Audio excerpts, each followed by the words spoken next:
Hi, these 15 seconds are an official thumb break. Yep, just a little rest for your thumb from all that scrolling and swiping. Because with Amaysim's unlimited data banking, you can scroll on and on and on. Switch now at amaysim.com.au.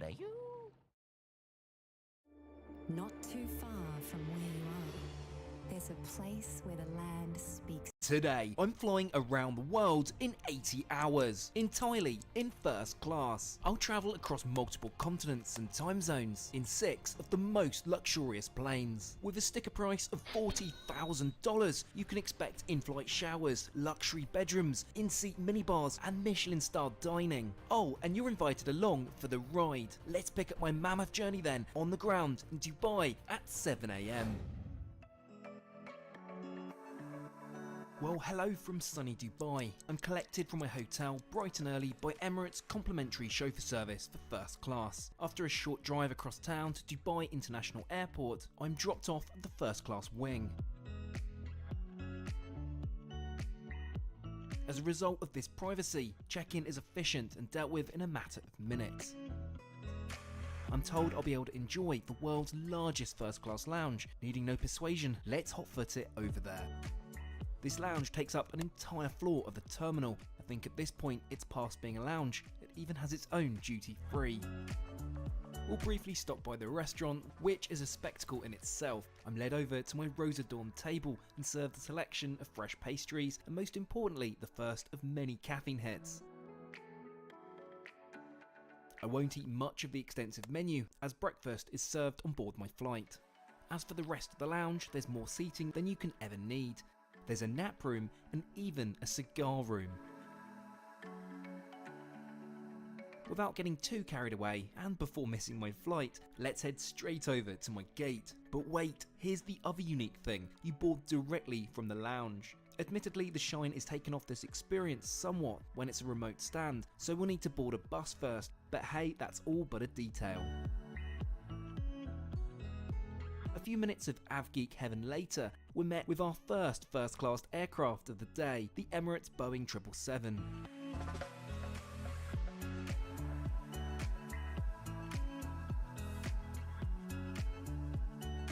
I'm warmly welcomed on board and shown into the first class cabin. There are just 8 suites here at the front of the plane, and I'm in 1 Alpha today. It may not be the flagship A380, but this is certainly an impressive place to be. After stowing my bag, I'm offered a pre-departure drink. Naturally, I select a glass of Dom Perignon because hey, it's 5 o'clock somewhere.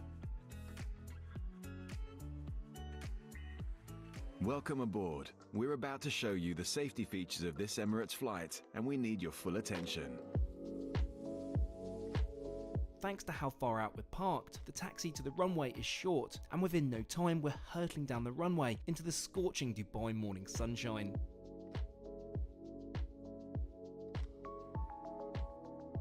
Given the magnitude of our 80-hour round-the-world trip, it's laughable that I start off with the world's shortest first-class flight, equating to 38 minutes. Despite being such a short flight, menus are distributed. Whilst reduced in service, you can still order a proper breakfast. Whilst my meal is prepared, let's take a proper look around my suite. It's, in short, a very private space, made even more so by the electronically operated closing doors. Features include an in-seat minibar, which appears at the touch of a button, a Hollywood-style vanity mirror, a writing kit, well, because why not, and even electronically operated window shades. It's for sure an impressive place to be. Talking of which, I make it brekkie time. My table is set, meticulously may I add, given how short our flight is. I'll start with the omelette, followed by the fruit, and finally some pastries. By the time I'm finished and enjoying a warm scented towel, it's already time for our final descent into Muscat.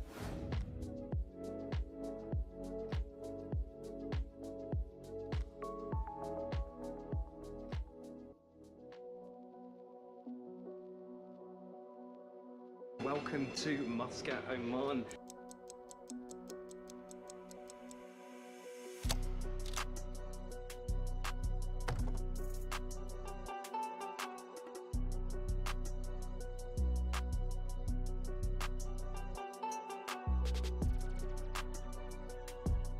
Unfortunately, on this occasion, we're on the clock, so I won't be exploring Muscat today. Instead, we'll head straight to the Oman Air first class check-in desk. This was quite a rocky start, as for some unknown reason, the check-in agent unknowingly downgraded me to business class. Fortunately, I noticed and was put back into first class with little to no apology given. Looking at the cost of this ticket, that's quite unnerving to say the least.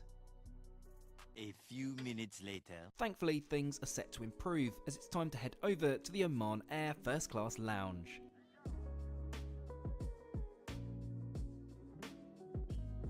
I'm warmly welcomed into the lounge and shown through the passcode protected entrance. Crikey, what a beautiful space, more akin to a luxury hotel, and what's more, I have it all to myself. I'm promptly presented with a warm towel and a fresh Arabic coffee. Next, I'm invited over to the restaurant for a bite to eat. The leather-bound menu offers extensive options. However, I'd rather save myself for the onboard cuisine, so opt for a cappuccino, and under the persuasion of the most hospitable lounge attendant, I'm encouraged to order the marble cheesecake. Honestly, he twisted my arm. I'm informed I have a spa reservation in 20 minutes, so elect to take a shower beforehand. The bathroom is a stunning place to be, boasting gold and marble everywhere you look. Now it's time for my appointment at the Shangri-La Spa, which is inside the lounge. I can choose any 20-minute treatment as part of my ticket. So choose the Oriental Massage. It was phenomenal. I honestly no longer feel like I'm in an airport, I'm so relaxed. However, I must get my Tims back on because we have a flight to catch. After being escorted to my gate, I board last, and as a result, see no other passengers. It's a damn sight better than, say, the US or the UK, where it's a mad rush as to who can get on the fastest. Welcome on board Oman Air's stunning 787 first class cabin, configured in a 1-2-1, with each seat offering an enclosed luxurious space with fully flat bed. Our aircraft has space for 264 passengers, but sitting here in seat 1 Alpha, you'd be hard pressed to see even another first class passenger, of which, well, I'm the only one today. I'm presented with a refreshing glass of champagne. Oman serve a 2004 Charles Heinsick Blanc de Millionnaire, which retails at around $250 a bottle. Ladies and gentlemen, welcome to Oman Air. Your seatbelt should be fastened whenever the seatbelt sign is illuminated. With formalities out of the way, it's time for pushback. Unlike Doha or indeed Dubai, Muscat International Airport is quieter, and thankfully today this means a quick getaway. Given the complicated itinerary I have around the world, delays cannot be afforded on this trip. Our flight this afternoon will take us some 3,600 miles, with a duration of around 7 hours over to London. Now we've reached altitude, service kicks into action. I'm served another glass of the delicious Blanc de Millionnaire, whilst my amuse-bouche is served. A delicate dill salmon with sun-dried cream cheese, which is equally as delicious as it looks. Let's take a peek at the menu then. As you'll see later in the video, first class is not all equal in its offering. Well, that's most impressive. Beluga caviar and the fillet of beef naturally jump out at me. As my food is prepared, let's take a proper look around this cabin. Whilst not as garish as its Middle East counterparts, I prefer the styling of this cabin. Neutral, softer tones result in a classy, opulent feel. And hey, you even have your own in-seat minibar, though admittedly it's not electric. I'm led to believe this actually cools your drinks, unlike Emirates. There are extensive seating controls, adjusted by either physical buttons or the touchpad to your left. All in all, an impressive, luxury and sophisticated first-class product. I make it lunchtime. My table is set beautifully, and it's more akin to a high-class restaurant than a plain seat. My beluga caviar is presented to me with all the usual suspects, though for once, wholemeal blinis. And the taste, you ask? Magnificent. Next I'm served my main, the grilled fillet of beef served with mashed potatoes and roasted greens. It's frankly divine and cooked to my liking at medium rare. Hi, check this out. This is 1 month of my payments that come in from Amazon.com every single month. And I get payments like this every month. There's about... To close, I opt for the chocolate and shortbread cake. Now as a chocoholic, I should have loved this, but I found it dry and lacking in flavour. With lunch out of the way, let's grab my provided PJs and head to the bathroom to change. Strangely, they only have XL, which I know is already going to look rather funny on me. Yup, as predicted, it's about a third too big for me, but hey, at least it's comfy. My attentive FA proactively makes up too alpha for me to use as a bedroom. I mean, given the cabin is empty, I guess it makes sense to spread out a bit.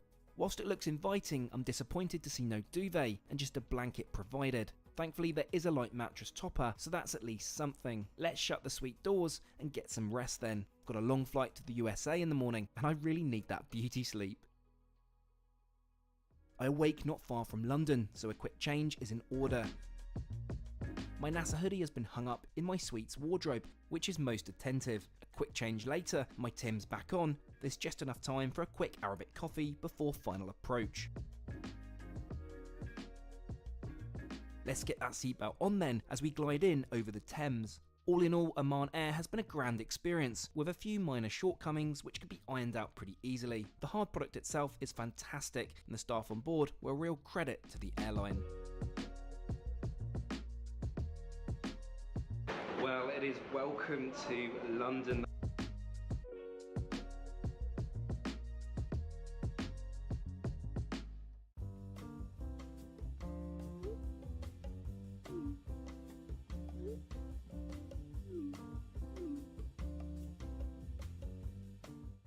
The next day.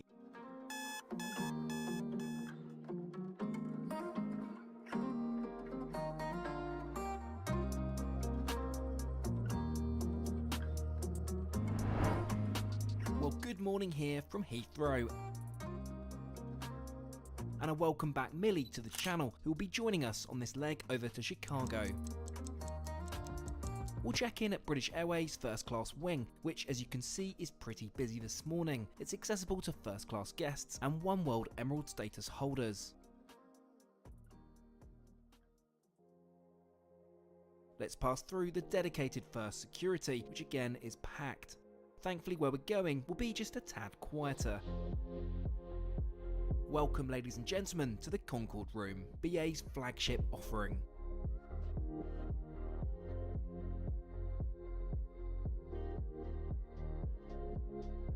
We'll start proceedings with a spot of early lunch in the dining room. You certainly won't go hungry here, with, as you'll find out in a minute, a significantly better selection in here than on board.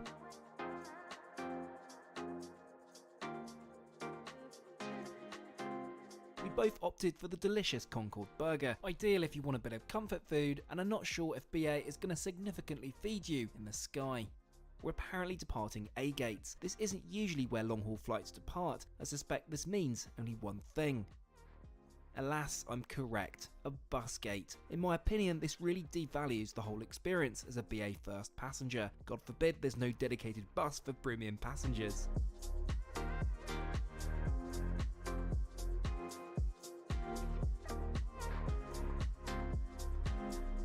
Well, here she is, the Boeing 787-10, which will be taking us all the way across the pond today. And just before we get on board, does your wallet feel like overstuffed luggage? Do your keys sound like a fire alarm? Well, you need today's video sponsor. Simply love the BA Templey London PJs. They're super soft, breathable, and among my favourite in the sky. Whilst I've been gone, one of the attentive FAs has made my bed for me. BA provide really decent bedding in first, with a plush mattress topper and duvet. With that, let's grab some shut-eye. All this travel is starting to catch up on me. I awake only a short way off our destination into Illinois, so let's make haste, freshen up, and change back into my NASA hoodie. With my Timbs back on, I'll return to my suite and fasten my seatbelt as we descend into Chicago. In all, it's been a mixed bag on this flight, and as you'll see from the other flights in today's video, there are significantly better first class options out there.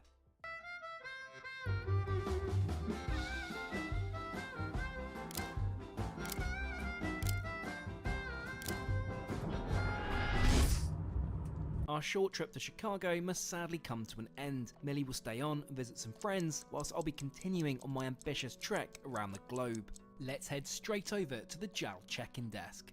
Priced at a mind-numbing $14,000, it's a punchy one, but fret not, I paid significantly less than this, as you can too, of which I'll share in a minute. After check-in, it's time to head over to departures, armed with my freshly minted TSA pre-check, a true godsend in busy US airports. A few minutes later. I can see our departure is over at K-Gates, so let's hotfoot it over there. Access is included in the AA flagship lounge, but well, we'll focus on the opulence of JAL's onboard experience today, I think. Here we are then, the stunning Boeing 777, which will be taking us over to Tokyo.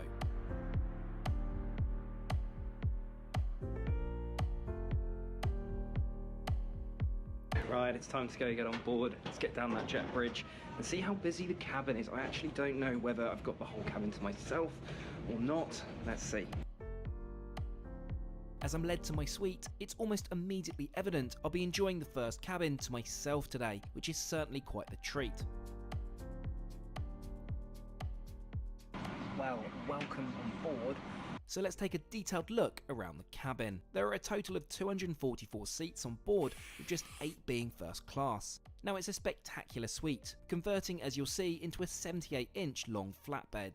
As with BA, the middle suite's on my pick if you're travelling as a couple, and these even feature buddy dining, which I love. The seats offer phenomenal flexibility with just about every adjustment available. The IFE is controlled via the in-seat handset, which detaches from a cubby to your left. Of course, this can be enjoyed on the provided, rather wonderful Bose noise-cancelling headphones. Fasten your seatbelt securely. For once at O'Hare, it's a relatively short taxi, and within no time at all, we're hurtling down the runway and off into the brisk Illinois afternoon. Our next instalment of luxury will take us some 6,500 miles over to Japan. This is by far the longest flight of the trip at a whopping 14 hours airborne. As we level out at 40,000 feet, let's waste no time at all by checking out the menu. Today there are 2 a la carte menus offered, firstly Japanese, and secondly the Western one. We'll of course be prioritising the Japanese, peppering in some of the Western. You'll see in just a second. As my table is set, we really must wheel out the champagne. JAL serve a phenomenal prestige cuvee, served in a wine glass, which before you say, is very much an acceptable thing to enjoy such a special drink in. Let's get started on our Berrico ham wrapped orange and creme fraiche Bellini. Now that certainly whets the appetite. I'll freshen up in preparation for, and wait for it, bingo cards ready, caviar. Served with egg yolk mascarpone cream cheese, Yukon potato blinis and salmon tartar sauce.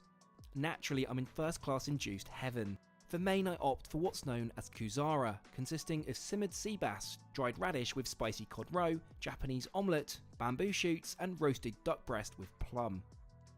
What a wonderful assortment of flavours to get us started, though I do have to keep constantly referring back to the menu to work out what is what. Next up, the soup dish with poached lobster, delicate yet divine.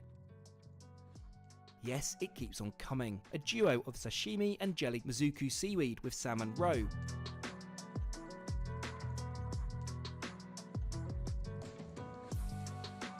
Finally, we reached the last course, named Hanmono. I enjoy steamed rice with bamboo shoots, miso soup and Japanese pickles. To close, I opt to try the Blender's Choice Hibiki. It's not the famed Hibiki 21 served on ANA first class, but it's still punchy. A surprise final course is served. This is a Japanese dessert of morahachi, green plums, which I'll be totally honest has a really odd consistency, although it does taste amazing. This is complemented with shibafune, essentially ginger sugar crackers.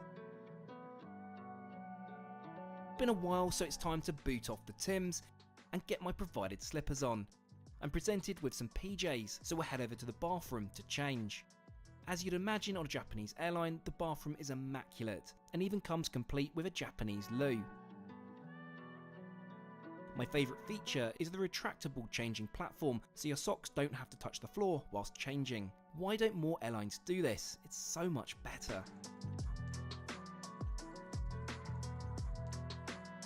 Appropriately freshened up, let's head back to my suite, or should I say bed. My lovely FA has made up the suite behind me into a comfortable bed, and needing no invitation, let's head down for a few hours kip prior to our arrival in Japan. Yarra Valley Water believes getting a bill shouldn't cause you stress. Our water care experience team can assist in finding a solution that's right for you. The support I received started with a friendly conversation.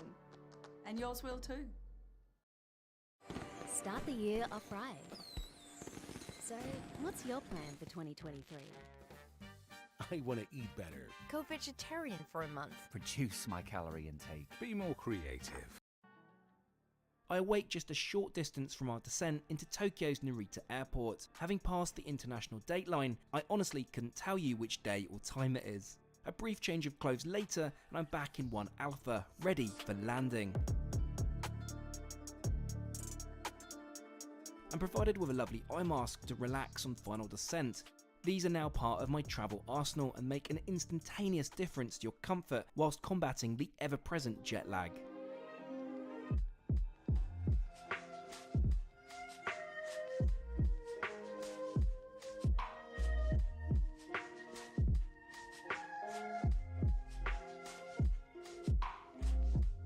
Well, it is welcome to Japan. Goodness me, what a trip that was. As always, Japan Airlines never disappoints.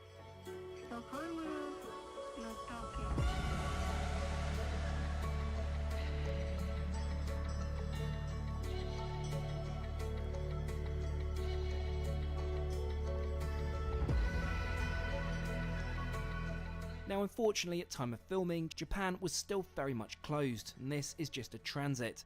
Thankfully I'm able to use the JAL first class lounge during my stay here.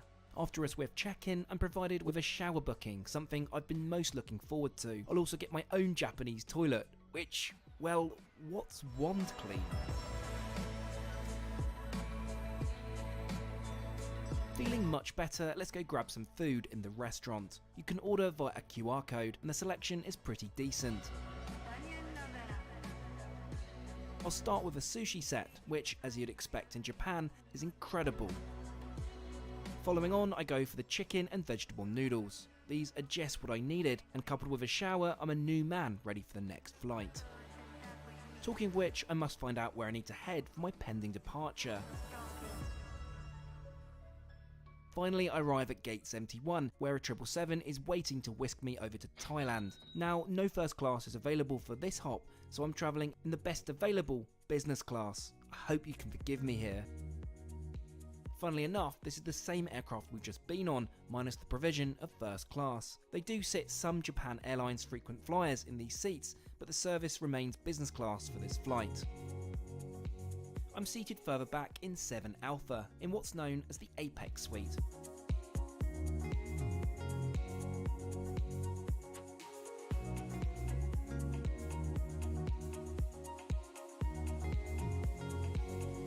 It's a solid business class product with all 49 seats featuring direct aisle access. Please watch this safety video and familiarize yourself with the safety instructions. It's not long before we push back and taxi over to the runway, taking off into a rainy Japanese evening. Our flight will take us some 3,000 miles over the next 7 hours to Thailand. Now this is a night flight, but that doesn't mean that JAL skimps on food provision. I, however, will be prioritising my sleep this evening.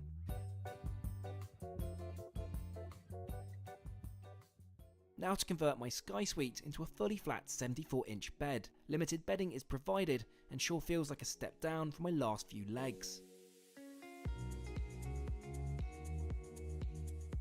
With that, I'll catch you in, well, the evening?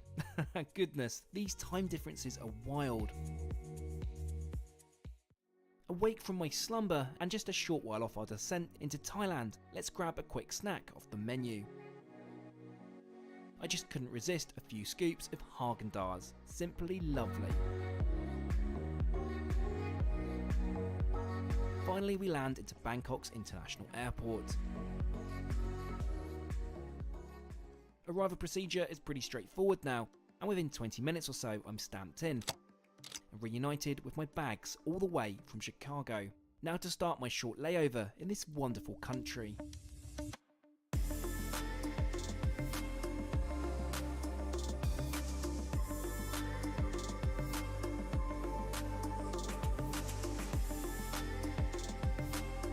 I decided to treat myself to the phenomenal Waldorf Astoria. Having slept the last few nights on planes, this is absolute bliss, though short-lived as I'm collected by my Emirates chauffeur to whisk me over to the airport again. With just 8 hours left of our 80 hours around the world, this signifies my last leg, would you believe?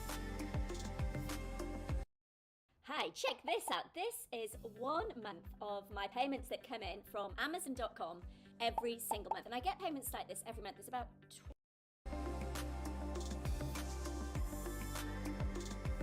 Now it's time to go and hit up Emirates. We're going to be taking the A380 now over to Dubai. I really don't know where I am, what time of day it is, etc. Let's head inside and go and get checked in.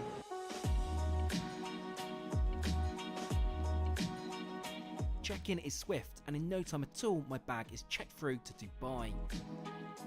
We'll hot-foot it over to the priority security lane, as in typical Trek Trendy fashion, we're in a bit of a rush. A few minutes later. I love being back in Bangkok airport, the nostalgia here of the many years of passing through this airport, and glad travel is slowly getting back to normal again. Here we are then, E8. And with it, the mammoth whale of the skies. This flight was honestly quite the bargain at $2,200. Crazy when you consider the price BA charge for their first class. Emirates first class, as you know by now, is in a different league. I'm shown through into the first class cabin located on the upper deck of the aircraft. There are a total of 14 suites here, which is among the highest density of first class in the industry, though you wouldn't know it cocooned in your own private suite. After stowing my bag, I'm offered a refreshing glass of Moet. Yes, before you say, it's pronounced with a hard T thanks to its Dutch heritage and founder Claude Moet. Due to my late boarding, it's no time at all before we push back and... Welcome aboard. We're about to show you the safety features of this A380. There are 6 emergency exits on the upper deck. A short taxi later and we're hurtling down the runway, bound for the United Arab Emirates. Flight time is 6 hours 10 minutes, which always seems a surprise for me, as for some reason I think it should take longer. As we reach altitude, the top shelf champagne is wheeled out, the delicious 2012 Dom Perignon. I'll enjoy this as we take a look around our suite. As stated, I'm in 2 Alpha today, which is well located centre cabin. It may be a little old now, but the Emirates A380 suite is still a showstopper with ample privacy, further heightened by the iconic electronically operated closing doors. You'll recognise the minibar from the earlier 777 and the stunning vanity mirror complete with various amenities to attempt to combat jet lag. All in all, it's in my top 3 first class products in the sky. Right, what's on the menu today?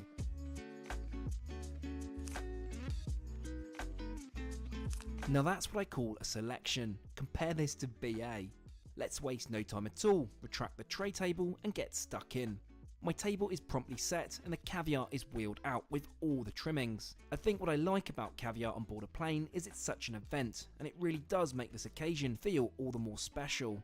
Emirates have recently upgraded their caviar and even offer, and I quote, unlimited servings. To be honest, one is enough for me though after all these flights. Next up, the traditional Arabic meze, a firm favourite of mine on a Middle Eastern carrier. I have to be honest though, I still prefer Qatar's offering.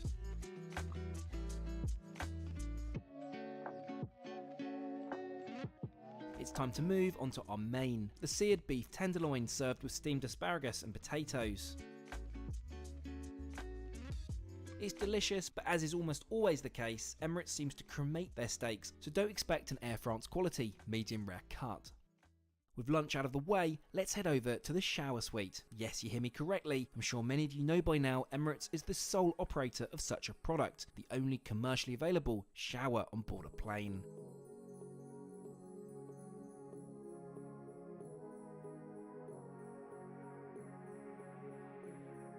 Let's boot the Tims off, remark those bingo cards yet, hang out the NASA hoodie and take a shower at 40,000 feet. It's honestly such a cool experience, and at this price point on the Bangkok flight, it's more accessible than many perceive. Time to get changed into my PJs then. Much better. After stowing my clothes in the handy in-suite wardrobe, let's settle into bed. People ask me a lot how I deal with jet lag, and the short answer is not well, but it can be reduced in its severity with plenty of naps. and I will be certainly partaking in my own recommendation right now.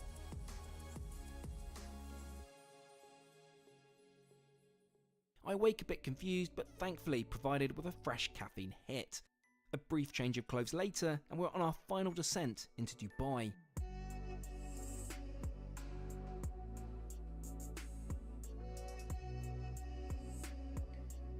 Well, there we go then, we've landed, which also completes our 80 hours around the world. Kind of mind-blowing when you think about it. As I collect my bags for the last time on this journey, what did I actually pay for this trip? So I used a combination of cash and air miles, resulting in a total cost of $3,844 plus 213,000 air miles. Of course, I've broken this down in the description below, should you wish to learn more.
It's value the Australian way at Coles with Aussie meat for summer. Mix and save 3 selected packs for $20.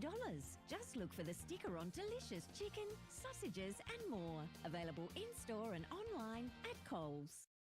This is $10,000. And today we'll be traveling across the world to find the best versus worst gyms. Okay, this is definitely a cheap gym. I'll work my way up from a $1, is there no one that works here, to a $10,000 gym membership. This is probably like the most bougie gym I've ever been to. So stay tuned as we count down from the best to worst gyms in the world. And this is what you get.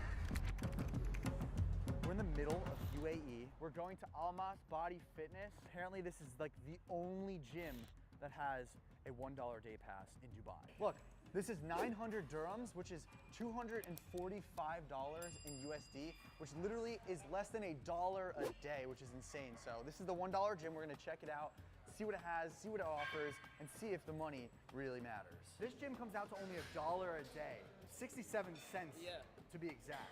Do you think that's justified? It is. Come on. It's so tight.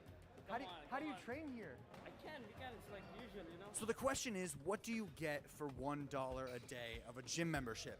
And the answer is a little bit too much. We have lots of plates everywhere, lots of people, a little bit too many people to count, plenty of equipment, and there's no need to re-rack. I mean, look, they're everywhere. Just enough cardio to get shredded. They even have a free water fountain from the ceiling. It's dripping right now.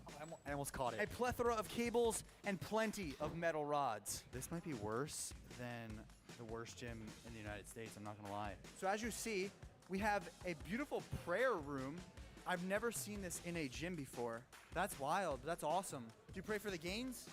Yes, of course. Now the one thing I noticed, regardless of the broken equipment and the cosmetic issues, is that everyone is there for one reason and one reason only. To work out. All right, I officially love this gym more than any other gym. Everybody is so nice and so friendly, and it's motivating. So would I come here Absolutely. For $1 a day, this place could be covered in dirt and I'd still want to come. If you're traveling and you don't know where to go, $1 has your back. We're at Binosh Gym, okay? We're walking in. All I hear is crazy music and I see fast cars, all right? Wow, we have a beautiful Lamborghini right off the press within 2 feet of walking into this gym. I have a feeling that this gym is gonna be very pricey. Ladies and gentlemen, this is Binosh.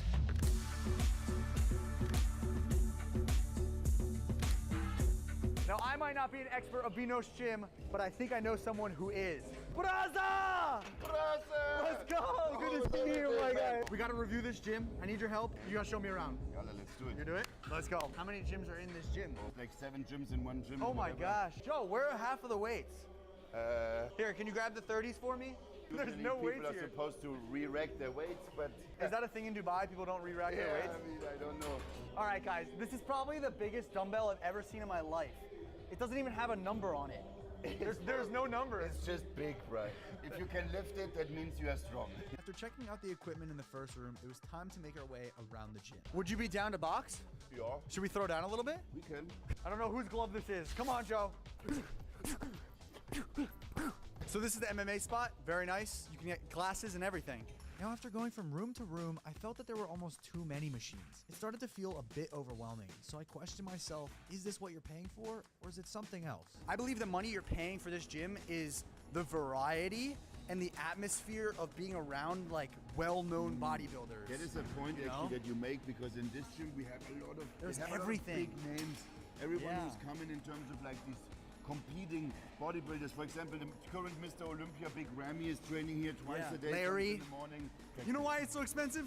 Because we're here. That is why. They heard Jesse James and Joe Aesthetics were here, so that's why it's so expensive. Oh my gosh. All right, we have an outdoor gym too. We have an outdoor gym next to a Lamborghini, bruh. What do you want more? You know what I mean? We've made it to the last section of this gym, and this is the 10th section, plus stores. Oh my God, no, there's more. There's like 20 sections of this gym. I'm mind blown. Wow.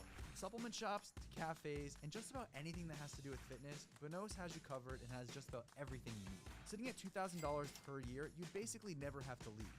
But it was now time to check out the next gym. Joe, what are you doing? Joe, there's a barber here? Yeah. Oh my gosh. Are you getting a haircut? I'm getting a beard trim. After your workout, you could also get a beard trim. Nice. All right, Joe, I gotta go to the next gym, so I'll see you later, all right? Thank you, buddy. Have a good time. Hope you enjoyed the gym, man. Hopefully it's good.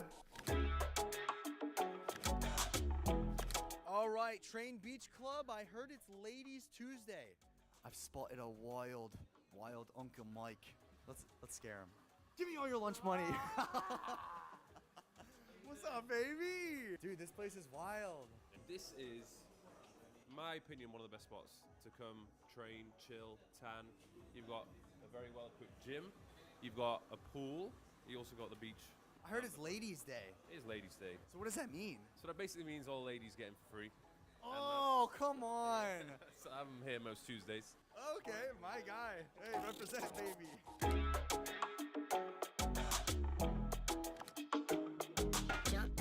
Train Beach Club. This is basically Mike Thurston's second home. Oh, yes. How much is this a month, do you know? So a day pass is 300 dirhams, but you get some food included in that, food and drink. Damn. We'll get some chicken tendies after this. But I say that we get a little bit of a pump going because you can't go out to the pool without a pump. Correct. Let's get it. Let's test the equipment, baby. All right, we got a really slippery bar. How does the bar feel? Nice and sturdy? Yeah, it's like a really nice metal rod. It's a little thicker than usual. I like it though.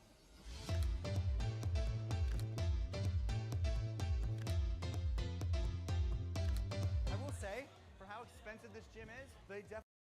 I shop online a lot. Until this day, I'm still surprised by how many good tech deals Karma's found for me there.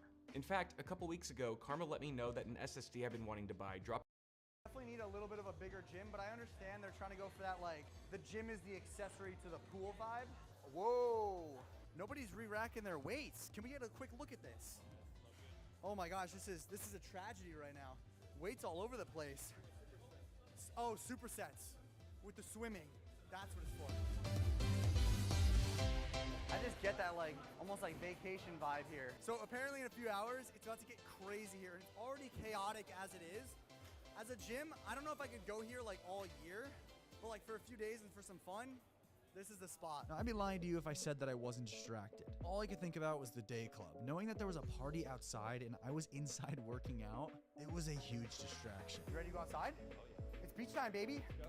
Cause you got the feeling like I'm lucid dreaming, got me flying high.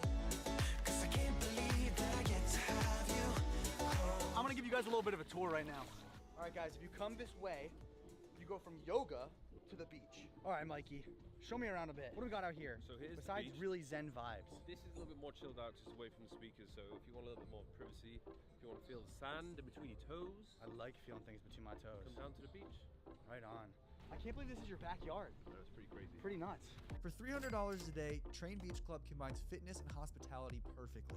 This place has it all. 1 minute you're training, then the next you have sand between your toes. You can even go to their 5-star Japanese restaurant and have food delivered right to you. Train Beach Club, I give you a 5 out of 5. This is the coolest gym I've literally ever been to. You, Mike? 5 out of 5 for me, can't complain. Let's go. On to the next. Now before we move on to the last gym, which happens to be the most expensive, let's rewind and see where we started. Number 1, simply put, it's the Dollar Gym. So if you're in a pinch and you need to get a lift, this is your place. Number 2, Benos, the home of many fitness influencers and legendary bodybuilders. And some consider this to be the best gym in the world. Number 3, Train Beach Club, where first you work and then you play, or you can even relax. And finally, number 4, the most expensive gym I could find, 7 Official. Ladies and gentlemen, there's a Ferrari in front of me. Things just are so expensive here. Oh my gosh, this is very, very nice. Quick question before we get started. Sure. I saw that there's a 35,000 AED Durham pass. Yes. That's 10,000 USD. Yes, here. $10,000 a year. Yeah. And you What? get This all is of the this. platinum. Correct. Sign me up. I guess we should go check it out. Let's check it out.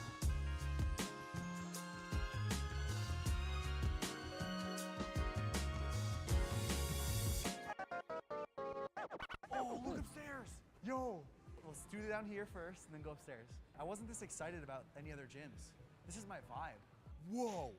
Okay, this gym is double the size I thought it was. It's definitely a grower, not a shower. Now right off the bat, the variety, the quality, and the quantity of this equipment was insane. And we just walked in. So out of all the gyms we've been to, this is the most like fitness and health oriented one so far.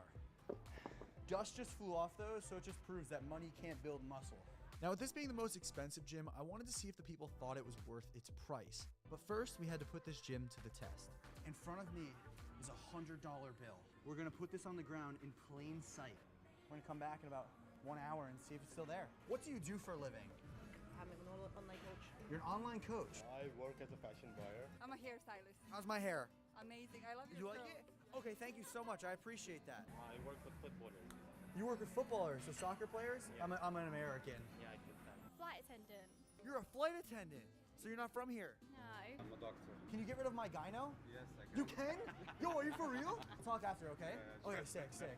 What do you think of this gym? Amazing. Do you think it's worth the price? I think it's the same as England, so for me, I think it's okay. I think it's Dubai price. The vibe and the ambience. Yeah, as well yeah, as the I feel package, that. I can't find it anywhere else. It's definitely worth it. I paid $10,000. Here? Yeah. I don't pay, so I would. You didn't pay? How come I had to pay? What the hell? And then the most unexpected thing happened. What's up, brother? Nice to meet you. He dropped it over there. Oh! Yeah. Wow, Yeah. you're a good person. Yeah. Dude, you keep it. No, Keep it, man, keep it. Enjoy that, man. You're a great guy. Wow. At this point, my mind was blown. The people were so nice, the bathroom and the equipment were extremely well taken care of. I couldn't find one thing wrong with this place. Believe me, I tried. And the craziest part was that things just kept getting better. Should I take my pants off? Yeah, just keep your underwear. The fact that you can go from working out to a beautiful massage just blows me away. I could see why the best package here, you can get unlimited massages. I'd be here every day. And finally, once you're finished with your massage, you can head over to the cryo room and recover. All right, I'm about to do an ice bath, but we gotta get changed. Oh, here we go. Here we go. Bro. All right, ladies and gentlemen, if you enjoyed today's video, please subscribe, hit the like button. My favorite gym so far has been this one and Benos. Comment below your favorite, and I'll see you in the next one. Stay relentless. Peace. Smile Direct Club. Smile Direct Club makes it easier than ever to straighten your teeth. Go from your phone to dentist-directed care to a smile you love in as little as 4 to 6 months. It's easy to get results and easy to get started. Just download the free app, do a quick scan, and see how your teeth can move. Today on Beta Squad, these are tall people. And I'm short, so today I'm going to be taking on 6 tall people to try to convince them that I'm tall myself. This is Beta Squad 6v1, and thank you, Jubilee, for the idea. We loved you. That was cringe. That was actually cringe. Get him out of here. It's a bit funny. No. The groups will get blindfolded, and if they discover us to be liars, they win. However, if we survive all the way to the end, we win. Let's see who's the greatest imposter in Beta Squad. However, before I face these giants, we still have Chunks and Kenny that haven't went yet. They still have to face short people. And next up, we got Chunks. Get out of here, man. Your time starts now. Number 6. How tall are you? I'm 5'2". 5'2" is taller than the room. That's 5'2". Number 4. Yeah. What car do you drive? I drive a Mini Cooper. I only just got it as well, and I used to drive Suzuki Swift, so... Number 4, isn't that a bit tight for you? No, I'm 5'4", I'm quite small. Number 1. What shoe size are you? I'm a size 3. Cute. Trying to move to her. Number 7. Yeah. Do you do any sports? Yeah, I play football with my friends sometimes. Do you play sports? Me? No, I dance, but that's it, yeah. Oh, that's nice, yeah. What type of dance? Ballet, contemporary, jazz. Oh, cool, yeah. Commercial. Oh, cool, yeah. Did any of you guys get bullied in school? Yeah, all the time. Yeah. They used to say good things come in small packages. Exactly, yeah. Cliche. Number 2, what shoe size are you? Put it this way, I find it very difficult to find my size. Do you shop kids? I used to when I was younger, of course. What about now? Well, it just depends what I'm buying. That's a bit sus, because I'm wearing age 12 to 13 trousers Exactly, right now. I'm not yeah. gonna lie to you. Junior size, white Air Forces, good to go. Oh, that's a bit basic though, come on. Who's wearing white Air Forces? Okay, that is time. Number 1. Who do you think the imposter is? Number 7. Number 2. Who do you think the imposter is? Dancer. Is it number 4? Number 4. He's so offended. Yeah, why are you so offended? So upset. Number 2. Please. Okay. Yes. He's still in. Number 4. Who do you think the imposter is? Number 2. Yes. Go for number 2. He's good. Number 5.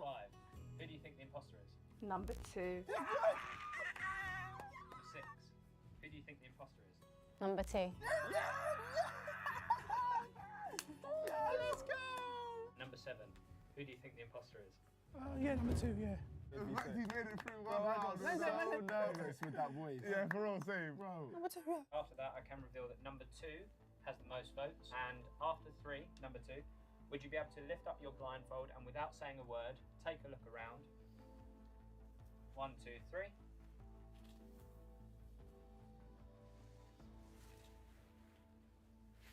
I can reveal that the imposter is still among you. I thought so. She knows. You will now have another round of questioning, and your time starts now. Number 7, what's your favourite shop? There we go. JD Sports. What about you? Good old Primark. Can I ask, number 5, what's the most annoying thing about being short? Not being able to reach the top shelf. Fair enough. Yeah. Number 1, you can definitely reach the top shelf, can't you? Unfortunately not. I need to stand on something. What are you standing on? It's a good question. It's normally a kitchen chair. In the supermarket, where are you getting that from? Well, otherwise I just have to get a person to kneel down and stand on them instead. Oh my days. You're making someone kneel down for you and doing that boom. Number 3. Yes. Oh, you're a guy. Yes. I was going to ask, do you wear heels? Number 1, do you wear heels? Oh, all the time. You've got to make, you make myself look taller. Number 6, how tall are you? We haven't discussed this. Number 6, me? Yeah, I feel like you're asking a lot of questions. Well, I am 5'2", I told you earlier. Oh, maybe you And did. what shoe size are you, number 3? Okay, just checking. Tiny. I was lying. She's 5'2", she's tall as hell. Yeah, she's wearing heels. She's wearing the heels. Do you understand the concept of heels? He's going to start wearing heels after this one. Hey, yeah. That's a little life hack for you, man. Everybody seems to be a 3. I feel like there's something going on here. Something's telling me that Well, number I mean, 1, I can 5 get away and with 6... a 3.5, 4, but... You can get away with a 4, but you're a 3. Yeah, you walk around like mainly this. a 3. You got to see it. Oh, it's ruining the set. Once again, I will ask you one by one who you think the imposter is. Number 1, who do you think the imposter is? I still think number 7. She's on to it. Number 3, who do you think the imposter is? Number 4. Number 6. Number 5, who do you think the imposter is? Number 4. Number 4. No, not my guy. Not my guy, please. I just want to say, I've always been bullied in school for my voice because it's like changes, and you know, I just feel like being in school again. So, but I'm going to vote for 4. Why did he go on that speech? And with that, number 4 has been voted out. He wasn't even like up for eviction. They weren't looking for him. Yeah, he had 1 vote. Remove your blindfold and take a look around. 1, 2, 3, without saying a word.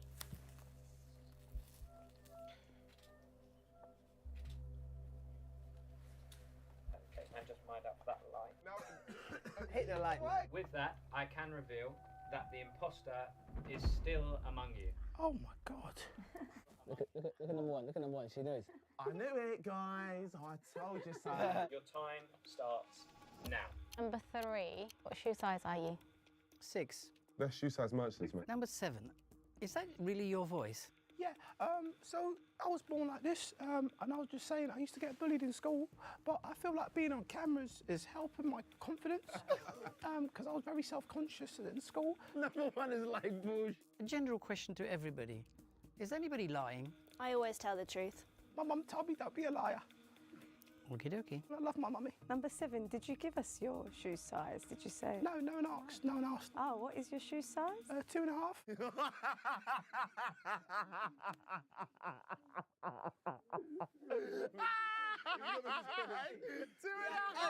He had no feet. 2 in child or adult sizes? In adults? You find it funny then, yeah?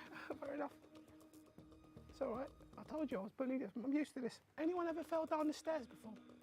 When I was younger, I did, yeah. Yeah, felt like I was skydiving. Yes, that is fine. Let's get it right this time, We're gonna please. do This was his best round, but it might be his biggest round as well. So number 1, who do you think the imposter is? I'm number 7. Goodness me. Number 3, who do you think the imposter is? Number 7. You as well. Number 5, who do you think the imposter is? Number 6. Thank you. Number 6, who do you think the imposter is? Number 3. Vote 3. Go 3 to double it up. And number 7, who do you think the imposter is? Number 6. I just think number 1's a meanie. 6 back to him. Should have gone for 3. With that, we have 2 votes for number 7 and 2 votes for number 6. Oh. So you will now have 30 seconds each to try and convince everyone that you are not the imposter. Yeah. Opera GX is a highly customizable gaming browser. Now you can enable dark mode on any site, limit its RAM and CPU usage, use custom themes, colors, and animated wallpapers that run. Yeah, like I just said it before, I was like a bit happy to be here. It's helping my confidence, and you know, just happy to be here. So for me, I've done enough. So you can vote me out if you want, but I really have enjoyed this process, and hopefully I'll be on camera more, and hopefully you guys like me. You know, thank you so much. I appreciate you guys. Not bad. It's not bad. Sympathy card. I'm genuinely not lying. I'm literally like 5'2", and I like to wear platform shoes because, again, I'm always bullied. And once a guy told me, he was like very tall, and he's like, he bent it down, and he's like, oh my God, that's how you see the world. And I'm like, yeah. And he's like, this is so strange. So definitely, I am not lying. I'm 5'2". Crazy. It's okay, man. I cried as she said that. Out of those 2, number 1, who do you think the imposter is? Number 7. Number 3, out of those 2, who do you think the imposter is? 6 or 7? 7. Number 5, who do you think the imposter is? I've changed my mind. It's number 7. I hate you all. I hate you all. After playing a sympathy card. And with that, number 7, you have the most votes. So after 3, could I please get you to take off your mask, take a look around without saying a word? 1, 2, 3. And can I now get the rest of you to take off your mask and take a look around? Yeah, you've done a good job. Well done. Fair play. I knew it. I knew it. And I was just joking. I know. You're a good dancer. You're a good dancer. I was like, you know what? Let me just try and attack you. It was good. The voice kept out was Not so bad, good. innit? Thank you. Appreciate it, guys. Thank you. That was fun. Yeah! I got fun, you know. I can't believe I got fun. You could have got through that last bit. You could have voted for free. That was very good. You know, it is because I was bugging out, so I wasn't even listening to the vote system. I could hear his voice like coming from here, and I was like, no. And I actually didn't think that he could have been lying, or like sitting down or bending down. I don't know. Mr. Chunks got to round 3, which is actually not that bad. But the question is, guys, who is next? You. Go, champ! The champion, the champion, the champion, the champion. Pause! Please subscribe to this video and I'll actually grow and finally not feel left out for the rest of the guys. Please. Your time starts now. I'm totally number 2.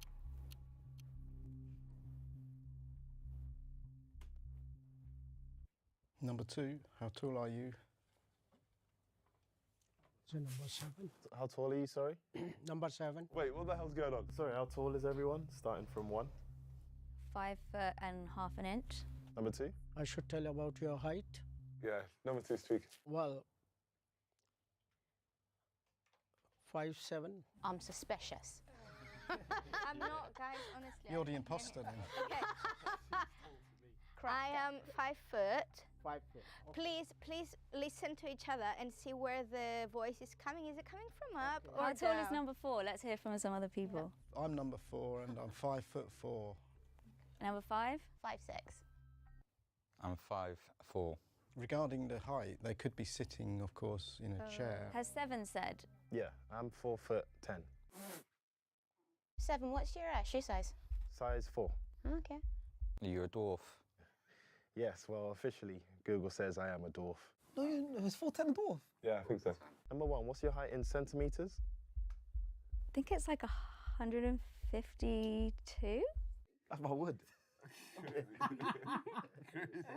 Haven't heard from number 6. Can I hear from number 6? That was me speaking, number 6. Oh, hi, number Hello. 6. Bamba! What's going on? He's feeling it. No, I want to be number 6 now. How tall are you again, number 6? 5'4". Well, it might be 5'2". I usually add on an extra 2 inches. Why do you do that? That's quite a big difference. Okay, that is time up. One by one, I will ask you who you think the imposter is. 1. Who do you think the imposter is? I think number 6? Yes. Number 2, who do you think the imposter is?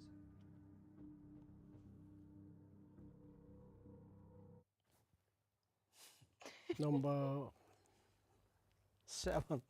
How does he pull that one out? He He's a doesn't, genius, he doesn't bro. know what day it is. He's and a he pulled it out. genius. Number 3, who do you think the imposter is? Between 6 and 7. I'll say 6. Number 4. Number 7.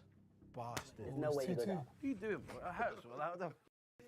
7. There's no way he goes out. There's no way he goes out. He's done. Number 6, who do you think the imposter is? 7. That is nice. That was horror. Number 7, who do you think the imposter is? 6. Okay, and with that... He's horror. He's horror. He wasted all their shoot time. They came for 1 round. They don't win it was 1 round. I always feel bad for them, but it's 1 round because they just came for 1 round. Number 7, you have the most votes. Can I get you to please lift up your mask, take a look around without saying a word? And can I get everyone else to lift up their masks and take a look around? Oh, I knew it. I'm so confused. What gave it away so quick? Hesitation, my friend. So that's number 7. There he is! First round. I'm not even going to clap that. I'm not even going to applaud that. Be honest, guys. Was it bait? You said you're 4'10". That's mental. You know, because what it is, you're on the same level as most people, and they were like 5'1" to 5'2". Number 2 answered after like 3 years. Yeah, that's what I'm saying. Number 2, he just kept on saying 7 for no reason. He's a genius. He felt your aura. So do you think he played a good game or a bad game? Well, he got me, but he didn't get most of the others. That's probably the worst performance in 6v1 history. Kenny, you have been fired from the bait squad. AJ's up and he's going up against some tall people. Your time starts now. Okay, how tall is everybody? 6'5". I'm number 2. I'm number 2. I'm also 6'5". Oh, no, you're not. 6'1". I'm number 4 and I'm 6 foot. I am number 5 and I'm 7'2".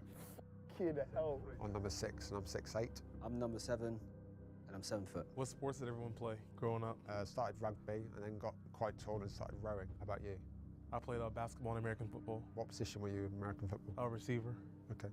Number 7, how tall are your parents? My dad is about 6'8". My mum's a little bit shorter.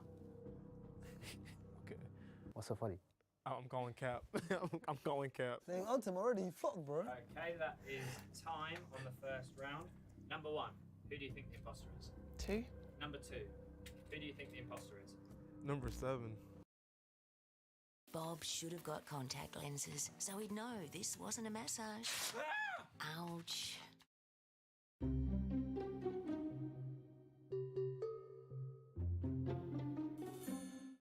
Number 3, who do you think the imposter is? Number 6. AJ might be safe. Number 4. Number 2. Number 5, who do you think the imposter is? Number 4. Number 6, who do you think the imposter is? Number 2. Yeah! Two's gone. Two's gone. Yes, crazy. What are you laughing at now, American boy? Number 2, he capping. With that, number 2, you have been voted out. So please, on the count of 3, lift up your mask and without saying He needs to chill out. That's his problem. Look how short he looks next to him. take a look around.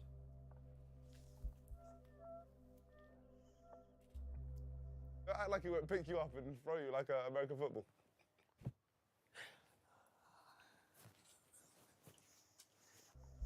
I reveal that the He's saying jig them, rejig them. Yeah. He's an idiot. He doesn't think, He's actually dumb. It's the definition of he doesn't think about his consequences. imposter is still among you. And so I'm just going to come in and rejig a couple of you. Bear with me one moment. So I'm just going to, number 3, I'm just going to shuffle you slightly. Number 4. What an age, what an age. So you have another round of questions and your time starts now. So everyone, what size shoes do you wear? Should I start? I wear size 17 to 18. I'm number 6. I'm size 11 and a half. I'm number 7, I wear size 13. I'm number 4 and I wear size 8.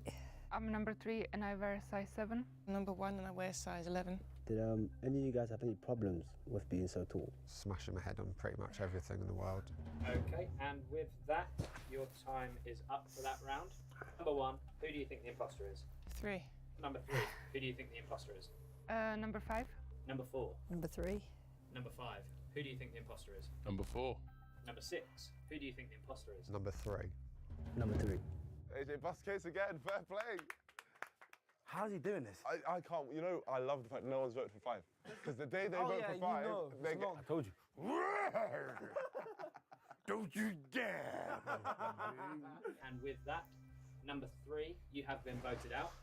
So can I get you on the count of 3 to take off your mask and without saying a word, look around. 1, 2, 3. Okay, you can make your way over to me. And with that, I can reveal that the imposter is still among you. So we are going to have, once again, another round of questioning, and your time starts now. You guys have any problems finding, like, relationships and stuff?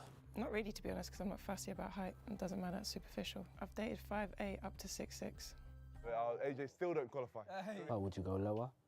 The lower than 5'8"? Yeah. It's all about personality. True, true. I believe the same. Fair play. I can't say. I was always attracted to somebody taller than me, and I've always dated people taller than me, and my husband is now taller than me. Well, right today he'd be bang on the same height as me, but if I take my shoes off, he's taller than me. I've never really stuck a relationship, and logistically I think I'd need to date a tall girl. However, I'd be open to people shorter. Any height doesn't really matter. It's, as I said, it's about the personality, but also girls can also wear heels. They're the best thing in the world, by the way. They are the best thing. You just get some stilts sometimes, but... And that is the end of that round. So number 1, who do you think the imposter is? 7. Number 2, who do you think the imposter is? I think it's number 1. Number 5, who do you think the imposter is? I've changed 1. I think it's number 1. She's clearly tall. Number 6, who do you think the imposter is? 4. And number 7, who do you think the imposter is? Thinking 4, but I'm gonna go for 1. Crazy. Okay, and with that, number 1, you have been voted out. So on the count of 3, could you please lift up your mask and without saying a word, take a look around. 1, 2, 3. And after that round, I can reveal that the imposter is still among you. You have another round of questioning and your time starts now. How much do you guys weigh? I currently weigh 55 kilos. I am number 5, and I am 236. Wow. Oh. I'm number 6, and I'm currently 95, 96 kilos. I'm number 7, and I'm 108. Last time I checked, I gained a bit of weight after that. Yeah, I haven't done the scales for a little while. 55 kg, 6 foot. At a healthier weight, I was a normal 60, and that would be still considered lean. Jump on her. Get her, Age. Get her. Who do we think it is right now? What do you guys think? Because they would, come on, you don't think it's just the girl because there can't be tall girl. No, I think it's the weight of the girl is the worry. But if I wasn't this tall, wouldn't I just lie and say like 75 kilos? No, there's tall girls. Opposite, I think you'd. What I'd say, I'm super light. Like I'm actually super light for my height. Unless you're hollow. Do you guys have any nicknames because of your height? Yes, Lank. Oh, you guys are gonna love this one. They called me BBC. I got it. Why, AJ? Why they call you BBC? Because I was black, obviously. I'm wondering what the C stands for. You cheeky sod. Stop broadcasting, no. Stop BBC. Of that round. So once again, I will ask for your votes. Number 4, who do you think the I think it's number 7. Oh, well done. BBC. Number 4. Thank you, some sense. Number 6, who do you think the imposter is? I think it's number 4. Oh, Wait, did he? she's out. Number 4, why did you vote for me? Why did I vote for you? Because everybody else's voices seem to be on my level and yours seems to be coming from a bit lower. That's the only thing I got to go on. Attack's the best form of defence. I mean, if you think it's me, you think it's me. If you're wrong, you're wrong. Number 4, you're going home. Can I get you to move your mask and take a look around without saying a word? Watch that. AJ can win this right now. AJ could win. AJ in the final round. Your time starts now. Firstly, I'd like to say I think I've caught, and I don't think there's someone below 6 foot here, because I can hear your voice about fair, and I can hear your voice about fair, and you both sound taller than 6 foot. Or someone standing on quite a big Or ladder. someone standing on quite a big ladder or a box. Oh, they got him. They got him. They got him. They got him. Oh no! Oh no! Here's a good one. Where do you guys buy your socks? I just buy them from TK Maxx. Honestly, I get everything in there. I find it very hard to find them in store. AJ relates because he finds it difficult to find clothes that small in store as well. One thing I always got in my life was that when you're tall, you also come with big meat. What? You okay? That when you're tall and you come with, big, you're packing. Ah. Are you telling us to take the trousers off? Don't get too excited, my friend. I'm just wondering, are you guys over 6 inches? I was a year ago. What? How much did you weigh, number, was it 5? 236. Kilos? Find out hard That's to believe. mega. Yeah, I need to lose weight. Can you give me a big stomp? Man off, stop that. Oh, here's one for you. What car do you drive? Don't drive, can't fit a car. Haven't even got my provisional. I don't actually have a car, but I'm a lazy old. You know AJ's lost it. He never said that word in his life. Yeah, he butted his video. No, wallahi tweaks, wallahi. Okay.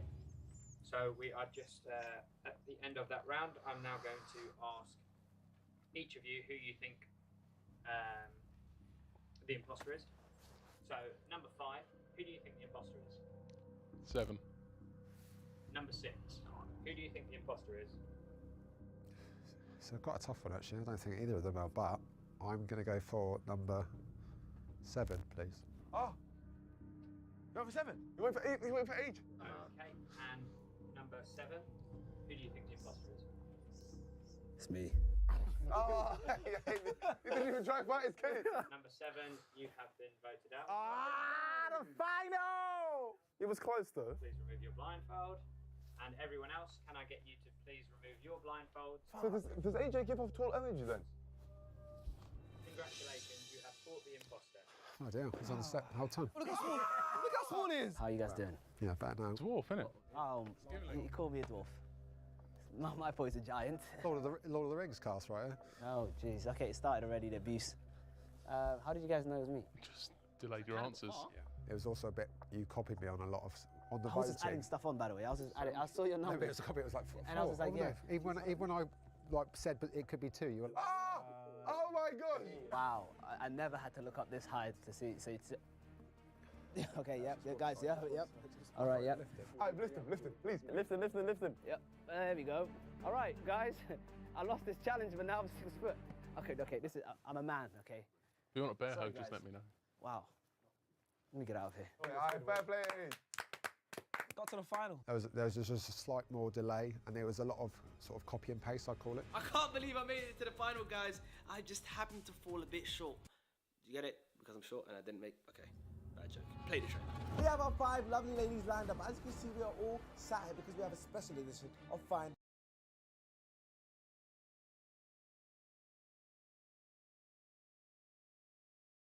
More delay, and there was a lot of sort of copy and paste, I call it. I can't believe I made it to the final, guys. I just happened to fall a bit short. Do you get it? Because I'm short and I didn't make... Okay, bad joke. Play the track. We have our 5 lovely ladies lined up. As you can see, we are all sat here because we have a special edition of Find.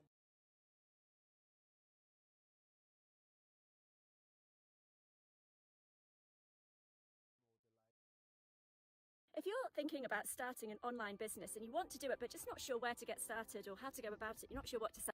Nonverbals are anything that communicates but is not a word. The public knows them as body language. How we dress, how we walk have meaning, and we use that to interpret what's in the mind of the person.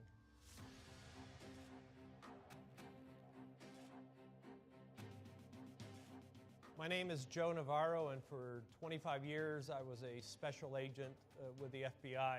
My job was to catch spies. Most of my career I spent within the National Security Division.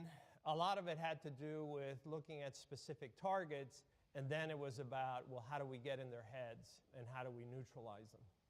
Our security is based on nonverbals. We look at the person through the peephole. We look at who's behind us at the ATM machine. We know from the research that most of us select our mates based on nonverbals. So we may think we're very sophisticated, but in fact, we are never in a state where we're not transmitting information.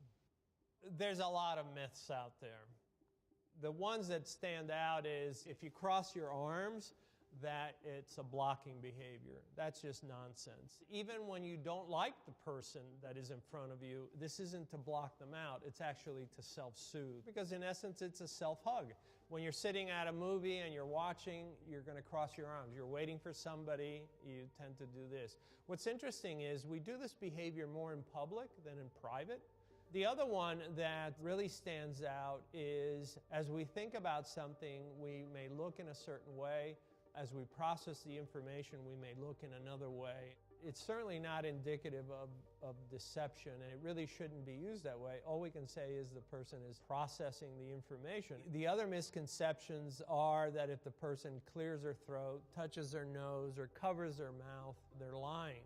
We do these behaviors as self-soothers. They're pacifying behaviors. Scientifically and empirically, there's just no Pinocchio effect. And people who prattle that and say, well, we can detect deception because the person touches their nose or covers their mouth, that's just sheer nonsense. We humans are lousy at detecting deception. Espionage work is often nowhere near what we see in movies, and in one of the cases, we had information from another country saying, you have an American we think is actually a mole who somehow entered the United States, is able to pass as an American, but he's here working for a hostile intelligence service. And just fortuitously, he was videographed coming out of a flower shop. We're looking at the video, and everybody in our small unit, we were saying, well, there's not much there. You know, he's coming out of the shop, getting in his car. And I said, stop the film right there. Just as he came out of the shop, he took the flowers, and most Americans tend to hold the flowers by the stalk so that the flowers are up. This individual took them and grabbed the stalk and then held the flowers so that they were facing down. And I said, that's how they carry flowers in Eastern Europe. Rather than confront him about, are you a spy, I decided to do what's called a presumptive. So as I sat there with him, I said, would you like to know how we know? And he had this look on his face, and I said, it was the flowers. And then he confessed. When I came into law enforcement, I thought it was all about the confession. It's really about FaceTime. In my 25 years in the FBI, it was a rarity that a person didn't eventually reveal what I needed to know, because we would sit down and have these very lengthy conversations. I look at behaviors to do an assessment. What is this person transmitting in relation to any stimuli? My further questioning comes from my observing these behaviors. The first thing I look at is I look at the hair. Does it look healthy? Does it look well-groomed? The forehead is very interesting because a lot of times we reveal stress. A lot of the things that we have gone through life are often etched in the forehead. I look at the eyes to see if they're red or not enough sleep. This small area here between the eyes called the glabella, it's one of the first areas that reveals information to us. Most often when we don't like something, we do that bunny nose of I don't like. We don't really know what our lips look like, and we tend to compress them. When something bothers us, when something really bothers us, we tend to suck them in. The mandibula, and look at the cheeks. We may do something like this. We'll rub our tongue against the inside of the cheek, but when we try to hide it, then it tells me that this person is trying to do some perception management, and if they are, I want to know why. At the neck, I want to see if there's any head tilt, because head tilt, the person is more relaxed. The minute the head tilt goes away, there's usually some issue. I'm looking at the shoulders. You ask somebody a question and they don't know, both shoulders shoot up very quickly. And then I look at the hands. When something's troubling us, we tend to stiffen our fingers, interlace them, and almost like a teepee, we move our hands back and forth very slowly. This is to be differentiated from when we do the steeple, which we do in this position. When something's at issue, we tend to put our hands on our hips and we become very territorial. This is called arms akimbo. But look how it changes when we put our thumbs forward, and then it becomes one of more of I'm inquisitive. But I also look for any behaviors of ventilating, because men tend to ventilate at the neck, and we do at the very instant something bothers us. And then I look at the legs to see if there's any brushing of the legs with the hands, which is, again, to pacify. And then the feet. Do I see any behaviors such as wiggling of the feet, kicking of the feet? If I ask a question and all of a sudden the feet withdraw and are crossed, perhaps the person feels a little threatened by that question. So when we study nonverbals, it's not about making judgments. It's about assessing what is this person transmitting in that moment. It really is looking at an individual and saying, what are they transmitting? We're all transmitting at all times. We choose the clothes that we wear, how we groom ourselves, how we dress, but also how do we carry ourselves? Are we coming to the office on this particular day with a lot of energy, or are we coming in with a different sort of pace? And what we look for are differences in behavior down to the minutia of what is this individual's posture as they're walking down the street? Are they on the inside of the sidewalk, on the outside? Can we see his blink rate? Can we see how often he's looking at his watch? I know your blink rate is around eight times a minute, but you don't know that. You're not sitting there counting. All these things factor in because they're transmitting information. Now it's up to us to then use that information to say, okay, we need to marshal resources to be on that individual right now.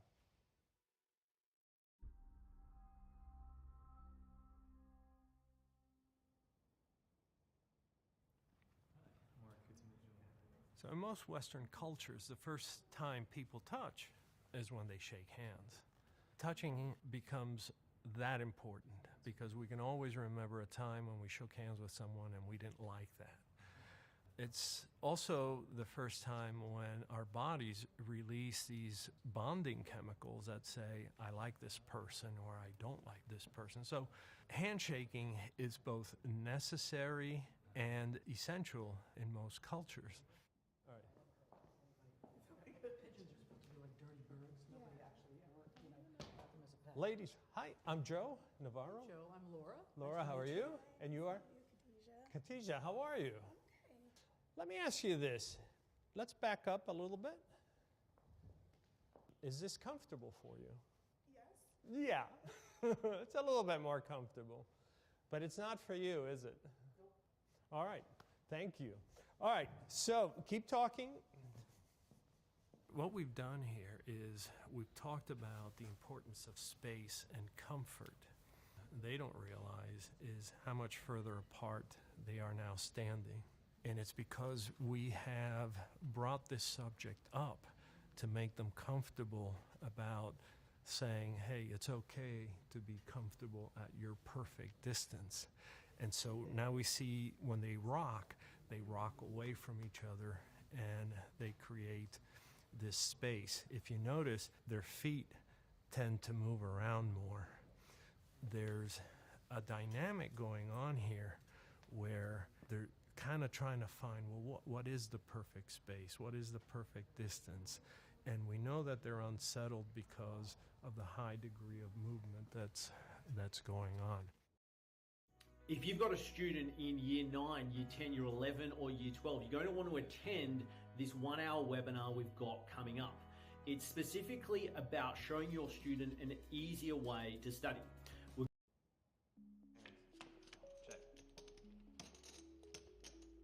Poker is an interesting game. The similitudes of sitting across from a spy or sitting across from players, it's their reactions to a stimulus. We have behaviors indicative of psychological discomfort that we use at home, at work, or at the poker table. So we're going to take a look at poker players and some of the body language that you'll find at a typical poker game.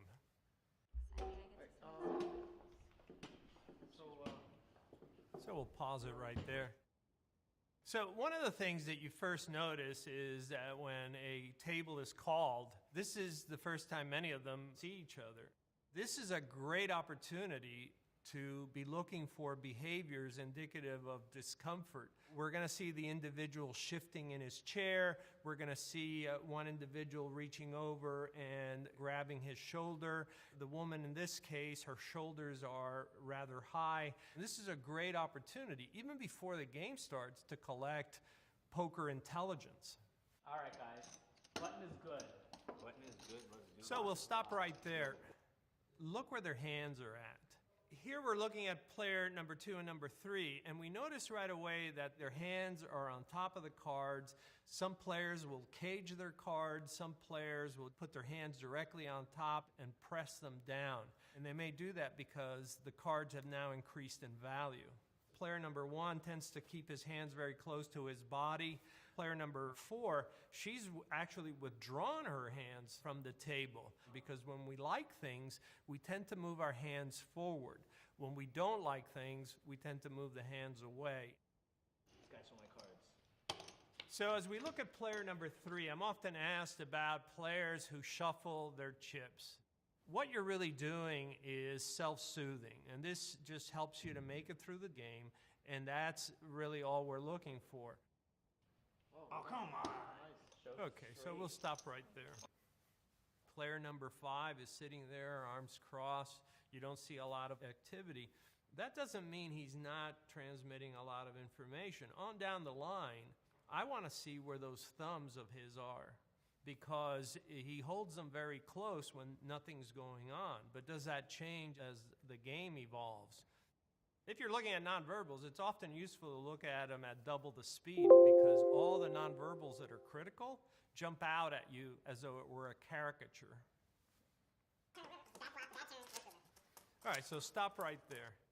The woman in position number 4, you see her head moving around quite a bit.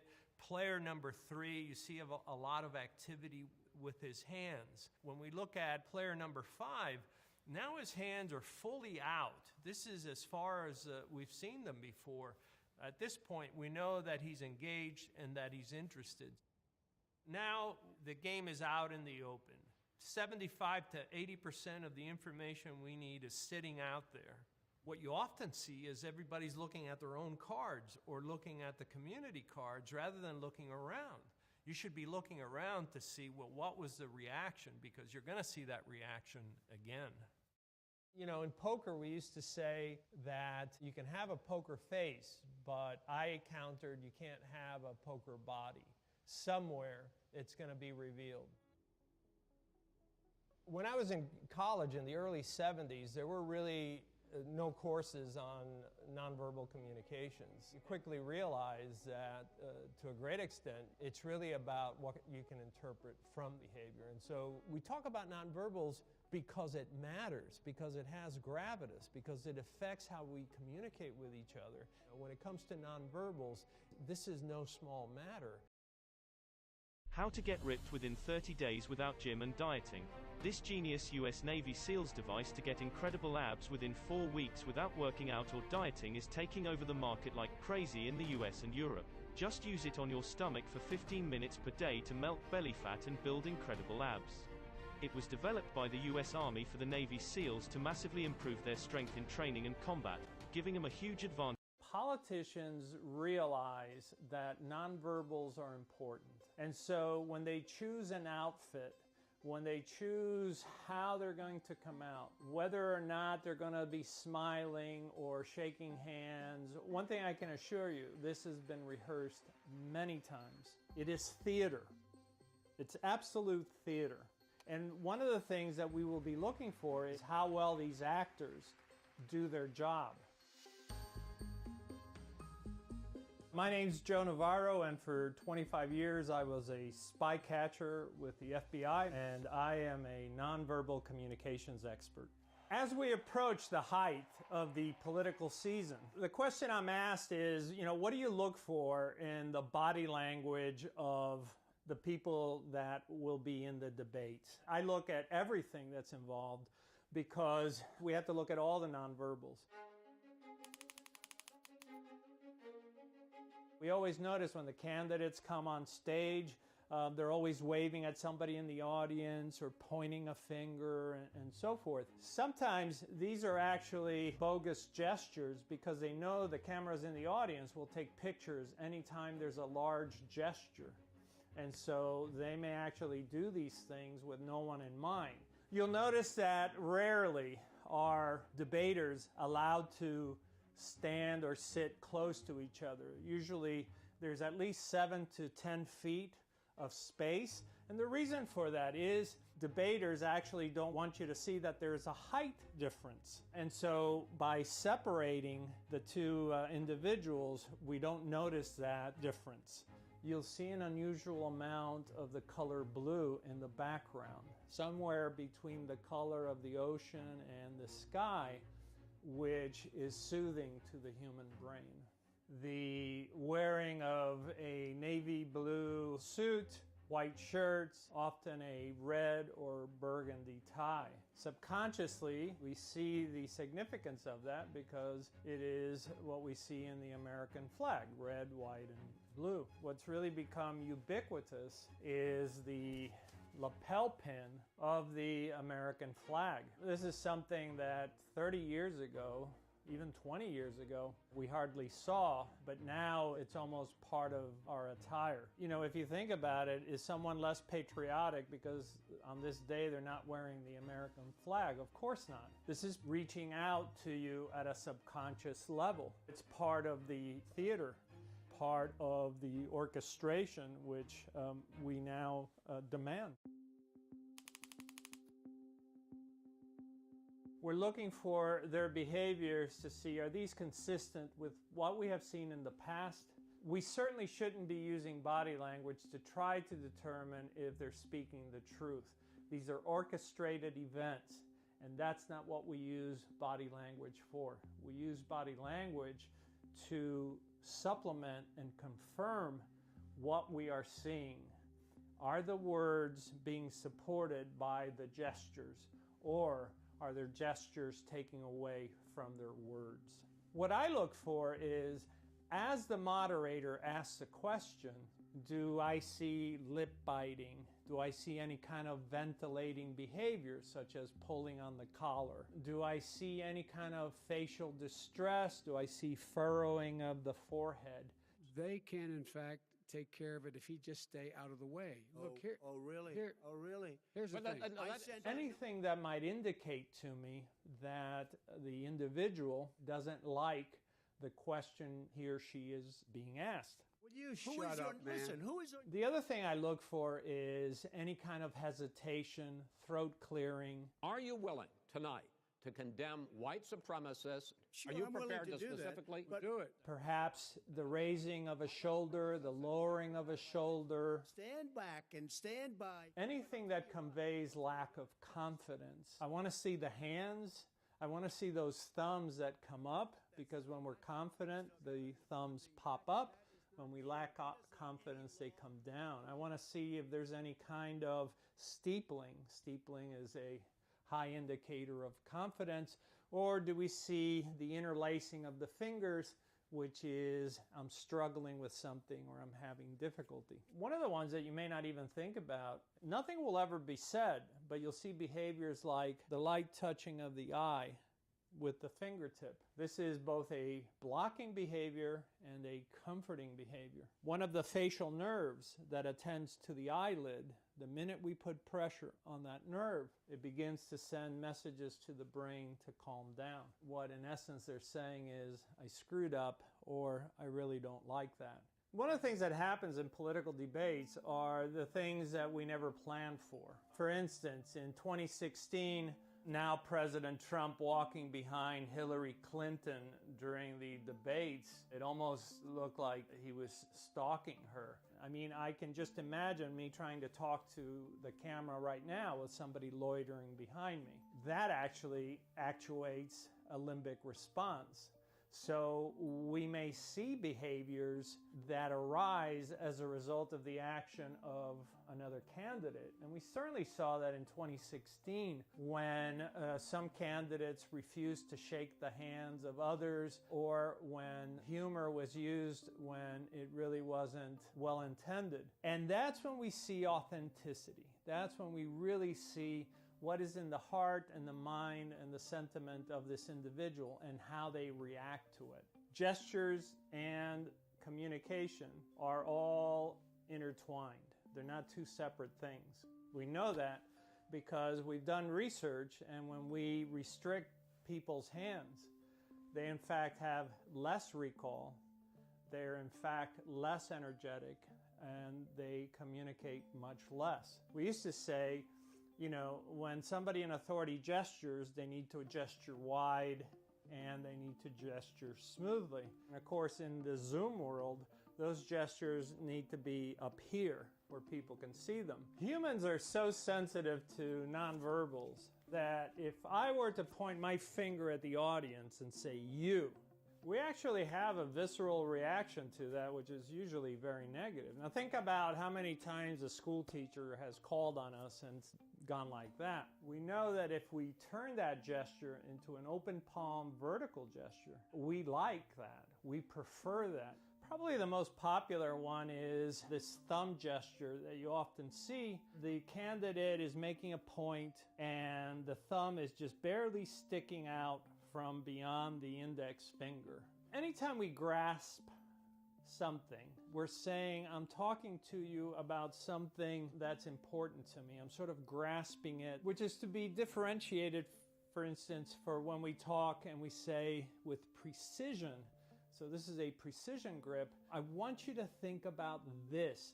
So some of the other gestures we'll see is the open palm gesture. It shows that we're open, that we are receptive. The palms are up, the fingers are wide. This is very appealing. Some of the other gestures we may see is if the person is doing this. So normally a baton gesture is a cadence behavior that denotes I am asking you to come visit me. But when we do it this way, what we're in fact saying, if we slow it down, is I'm really not so much behind that, because it's literally pushing away rather than being receptive. The other behavior we may see is the touching of the heart and the chest. which we often see portrayed as so-called honesty displays. They are in fact neutral, because I've seen both individuals that are guilty of crimes and the innocent use this gesture, so it gives the appearance of being honest, but it doesn't mean that they're being honest. So one of the questions I'm asked is, do politicians rehearse their hand gestures? Some do, some don't. Some absolutely refuse to receive any kind of training. Others are well coached. The question is, how much of it is authentically theirs and how much of it is borrowed. Usually if they've been in office a long time or if they've been in politics for a long time, they will be reluctant to change any of their nonverbals. Do you love Gantt charts? Here's how easily you can build one in ClickUp. Let's map out the tasks for your Gantt chart in this list. Perfect. Let's look at President Trump's gestures. His most favored one is to talk with the index finger to the thumb. And one glorious nation under God. Sometimes he does the elbow flop as he's emphasizing. I don't see any protests. Oftentimes his eyelids will come down to block when he's hearing something he doesn't like. You can see when he pinches the corner of his mouth, when he's being sarcastic or exercising disdain or contempt. He does the lip purse when he disagrees or doesn't like a question being asked. And then of course he does the lip pull when he definitely doesn't like the question being asked. And if you notice, anytime he's sitting in the White House surrounded by people, he always hugs himself. And yet when you compare him to when he's on his show, The Apprentice, he always has a territorial display. And you see this contrast, and you have to ask yourself, why do we see this behavior on a TV show, and why we're not seeing this in a presidential cabinet? Let's look at Joe Biden's gestures. He does a lot of lip touching. We call it a pensive behavior. You often see it as people are pondering. When he's making a point, he tends to furrow his glabella. He squints his eyes. Voice often is lowered for emphasis. You should go out and vote. And as with many people, when something bothers him, the lips disappear. And this is something that I'm often asked about. Does this have anything to do with deception? And it has absolutely nothing to do with deception. These are the behaviors that we adopt and that we use that help us to communicate what we're thinking about at that moment. Rarely do people remember what is said, but we tend to remember the images. To this day, we still teach about Governor Dukakis on a military tank wearing this tanker's helmet and how odd he looked. And, we scoff sometimes at the nonverbals, and yet here was one that we can clearly show that just from appearing on that tank, it really diminished his posture. Some people see these behaviors as a shorthand. I wouldn't call it that. Behaviors, gestures, are part of communication. We have primarily communicated non-verbally. We find ourselves using these gestures all the time, and there's a reason for it. People usually respond to them. People that know us well respond to them. And so we don't separate them as ancillary to communication. They are, in fact, part of communication.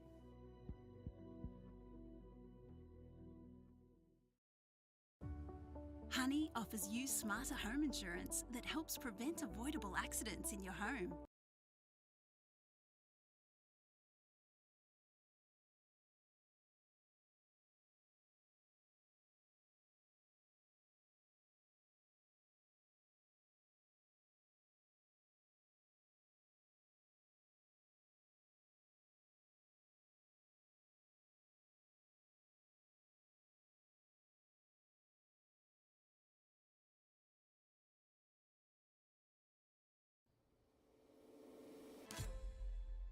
Okay, so he just tore his bicep off, and now he can't work out for 100 days. But how much muscle will you lose in 100 days? This guy will see all of the muscle he built over 15 years of working out vanish in only 100 days. What was the first thing going through your mind? That I remember is hearing this really loud sound, really as if something was being torn apart, which, well, was kind of true, of course. Still holding on to the bar while I was looking at what just happened. Okay, so a warning, sort of. I won't show any biceps being ripped apart, but you are about to see some crazy stuff. So the day after it happened, Bob gave me a visit. I just grabbed the camera and started filming, not knowing what to expect. Oh, damn. It's his right bicep, as you can clearly see in these pictures. This will really suck for Bob, and no, not for the reason you're thinking right now. Stop that. Non-flexed arms measurements, because you can't flex that arm. I can't flex it. 35 centimeters. Interested to see where left will go as well. Yeah, this is gonna be fun, because this, of course, because it's shut up, it's much bigger. The peak looks bigger. Right now, it is... Yeah, that's definitely 36.5. Let's do a weigh-in before. With all the gains. And it is 70.9 kilograms. All right, let's see how it changes. Yeah, let's see. So who is Bob? He has been working out for 15 years straight, but he's also hyper-focused on diet, sleep, and mental health. As a result, you get this super healthy and muscular individual. And we've worked on a lot of stuff together, and right now we're working on the biggest, most secret project ever that you will see this year. And of course, it is workout related. A big part of my life was about being fit, staying fit. So the moment you realize what's going on is the same moment that you realize that actually the one thing that you love, that your whole life sort of evolves around, is gone. I mean, just look at our photo together. That's just two shredded guys, and I think your physique might have outdone me in that picture. I think it was a good picture, yeah. How much muscle did you expect to lose, and how much did you lose? Well, what I hoped to lose, so my goal was to lose no more than 20% of my muscle mass. I think that was a bit optimistic. Tomorrow is the surgery, and I'm quite nervous about it because I've never had surgery before, so we'll see. Right, surgery just done. Looks kind of weird, but all went well. Just waiting for the doctor. These perks of being here is you get ice cream. I don't know if you can see it, but I can slightly move my fingers right now, which also means I'm about to go home. It's gonna be a long road, but I'm positive. I'm happy. Now the real challenges start because Bob realized something. Bob just texted me that he realizes that he can't do anything. I mean, first thing of the day, getting dressed is impossible. But he's also not allowed to drive a car. Everything for his business, typing, impossible. And of course, he misses working out. He texts me this while I'm training 100 pull-ups. Sorry, Bob. But Bob is doing all the workouts that he can do, so I don't want to hear any excuses from you guys. So I have a little update. The cast has actually been removed now, but I got something new. And the weird thing is, since I no longer have the cast, it actually started hurting a bit more. Going to Brownie tomorrow, and then I will actually show you what I got. But it's interesting. 1 month later, how are you feeling? Considering all circumstances, I'm feeling pretty good. The circumstances being the robot arm you have right there. The robot arm, yeah. You know what? Let's just see what it looks like. All right. Oh yeah, one arm, of course. Yep, it's gotten easier. It's going easy. Yeah, that went actually quite smooth. It's been a month without working out. I do think also the non-injured arm did get smaller. Oh, definitely, 100%. definitely. Now we're gonna see the injured arm. Yep. If you need any help, let me know. Oh, there we go. There we go, Big Bob arm. Let me just put this away. Oh, whoa. As expected, there is an impact on the muscle after not working out for 30 days. But this is definitely more than I thought. All right, man. I mean, again, still got that good chest going on. Let's do some measurements. Very carefully. On day one, it was 35 centimeters, and today it is 34 centimeters. On day one, it was 36.5 centimeters. 32.5. You lost 4 centimeters. In 1 month. On day one, your weight was 70.9 kilograms. And today, 68.5 kilograms. That means that you lost 2.4 kilograms. In a month. So what is Bob actually doing to minimize his muscle loss? He's doing 3 workouts a week, 3 times leg day. And he walks a lot to keep the blood flowing throughout his entire body. And for diet, he's eating high protein and in a small caloric surplus. Eating a few more calories than his body is burning to not lose even more muscle. Good. And his bicep is healing. What's up? What's up? Today is a big day, so I'm not wearing this when we're calling. But this was also by far the smallest I have ever seen Bob. I did not know what to say during this call. It was crazy to see a friend like this. Nice, I can't really flex it, you see, it's weird. It's just, I can't really, not much is happening yet. There's movement, yes! It's getting a bit of a normal arm shape again. Because it was flat. It was like a pancake bar. Do some measurements. And I can actually use 2 arms now. Yeah, oh, I was wondering. 36.5 centimeters on the day, basically after the rip. Yep. and then it went down to 32.5 centimeters. Here. Oh, your face. 31 centimeters. He still has more bicep vein than I have, so that's cool. That's a good That's thing. definitely an achievement. Yeah. Yeah, you can clearly see it's. Oh, whoa. Yeah. Wait, so we actually never talked about how this exactly happened. I remember waking up that day feeling pretty tired. I was thinking today should be a rest day. Later that day, a friend of mine texted me, it's beautiful weather, said, do you want to go to the park for a workout? Probably thinking back, that's a stupid decision, but at the same time I know that I've done that probably 100 times. It actually went pretty well. I was doing 20 meters, I was doing muscle ups, and it was feeling really good. And then I thought, oh, let's do some one-arm pull-ups. First set went really well, and then after a bit of rest, I thought I'll do the second set. And what I really remember is, I grabbed the bar, and nothing happened. I started pulling, and nothing happened. And then I remember hearing this really loud sound, and it's a sound that I will probably never forget in my life. It was really as if something was the bars. One enemy remaining. I lowered my arm, looked at my arm, and I saw what I feared, which is the bicep being pretty high up my arm. It didn't hurt at all. And even someone 5 meters away turned around and walked. Reloading. When Reyna gets started, it's hard to stop her. I'd like to avoid that, That's what you please. heard. Yeah, and I saw both We're getting close to 100 days of not working out. And today is also the first time again that Bob visits the park where it happened. The park where it happened. The park and the bar where it happened. This exact bar. Yes. So what are you feeling when you're standing here? It's actually a really weird feeling. So in one way I want to grab the bar right now and do the pull up, but I know I can't. At the same time, it kind of scares me, this place. I spend a lot of time in this park. Fun fact, I actually am the founder of this park, so it feels good to be here, but right now it's really mixed feelings. So it was actually pretty difficult to look at myself like this for a very long time. Super small, super fat. I even find myself fat right now. It's just sort of a mindset shift you have to make, I guess. Tori came to us as a student who was struggling in English, consistently getting C's on assignments and exams. But once we showed Tori...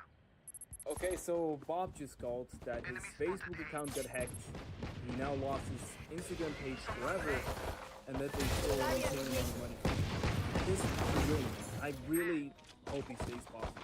Okay, I'm quite pissed right now because not only am I losing my muscles, but I'm actually also losing a lot of money. And the reason why is my Facebook got hacked this week. Well, first of all, I don't even log in on Facebook ever. But somehow someone got in despite two-factor authentication, used my credit card link, spent 3,000 euros in 2 days on my credit card before everything got banned because apparently those ads were illegal. This is kind of stressful. It is already a mental game.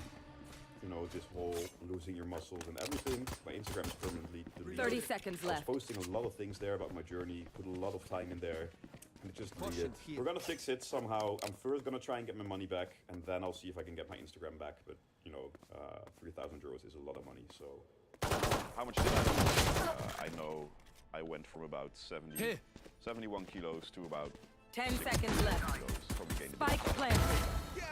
So you lost around 10 kilograms of muscle and gained 2 to 3 kilograms of fat. Probably, yeah.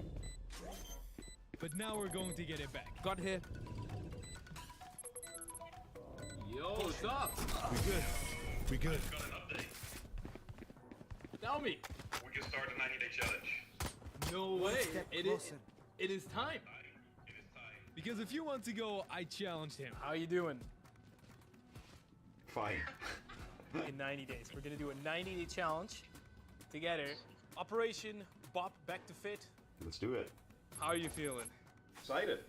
I'm happy that we're finally gonna be getting back up, getting a bit bigger, rather than just, seeing yourself go down. I can't imagine the mental struggle of just seeing your body that you worked on for years just going down and down without you being able to do anything about it. Now it's time to do something about it, and you can do something about it again. Let's look at the damage. All right. Hey.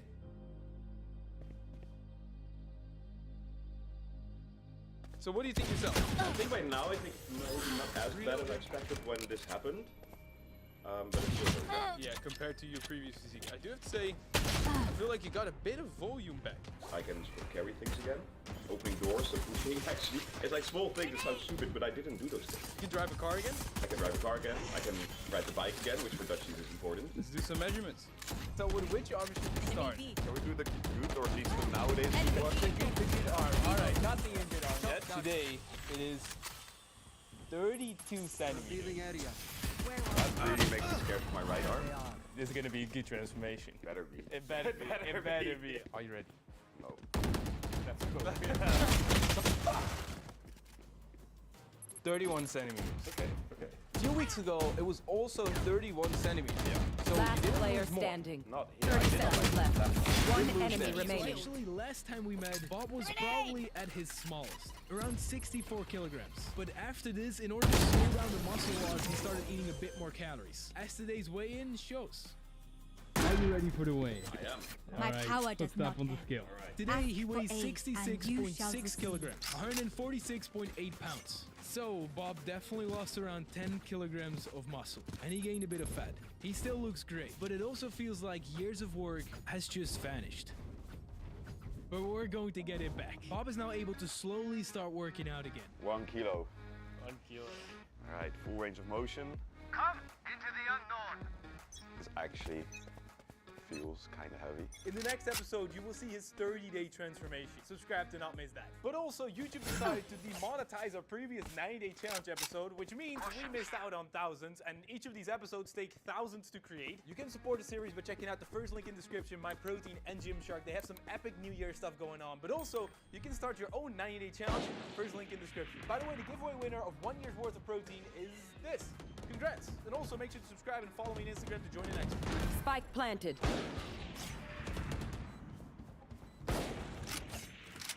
Enemy spotted A. Enemy there. Ciao.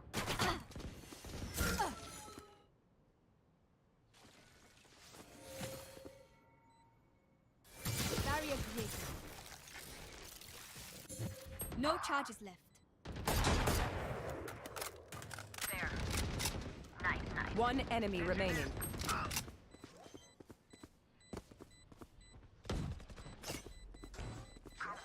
on, please.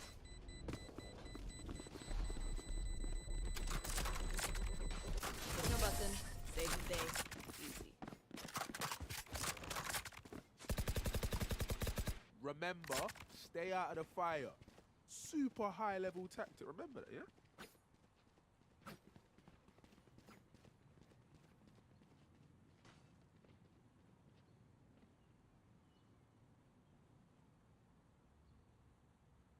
Smile Direct Club. Smile Direct Club makes it easier than ever to straighten your teeth. Go from your phone. What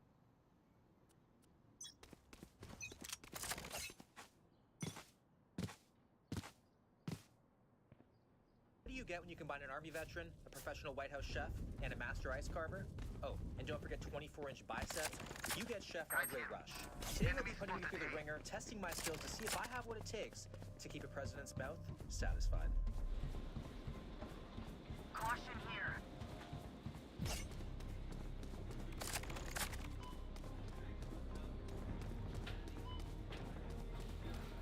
Mark 4. Come on, let's go. Enemy spotted A. What position were you in, Arn? You said position. Spike down A. That was an army. That was a master sergeant. One enemy remaining.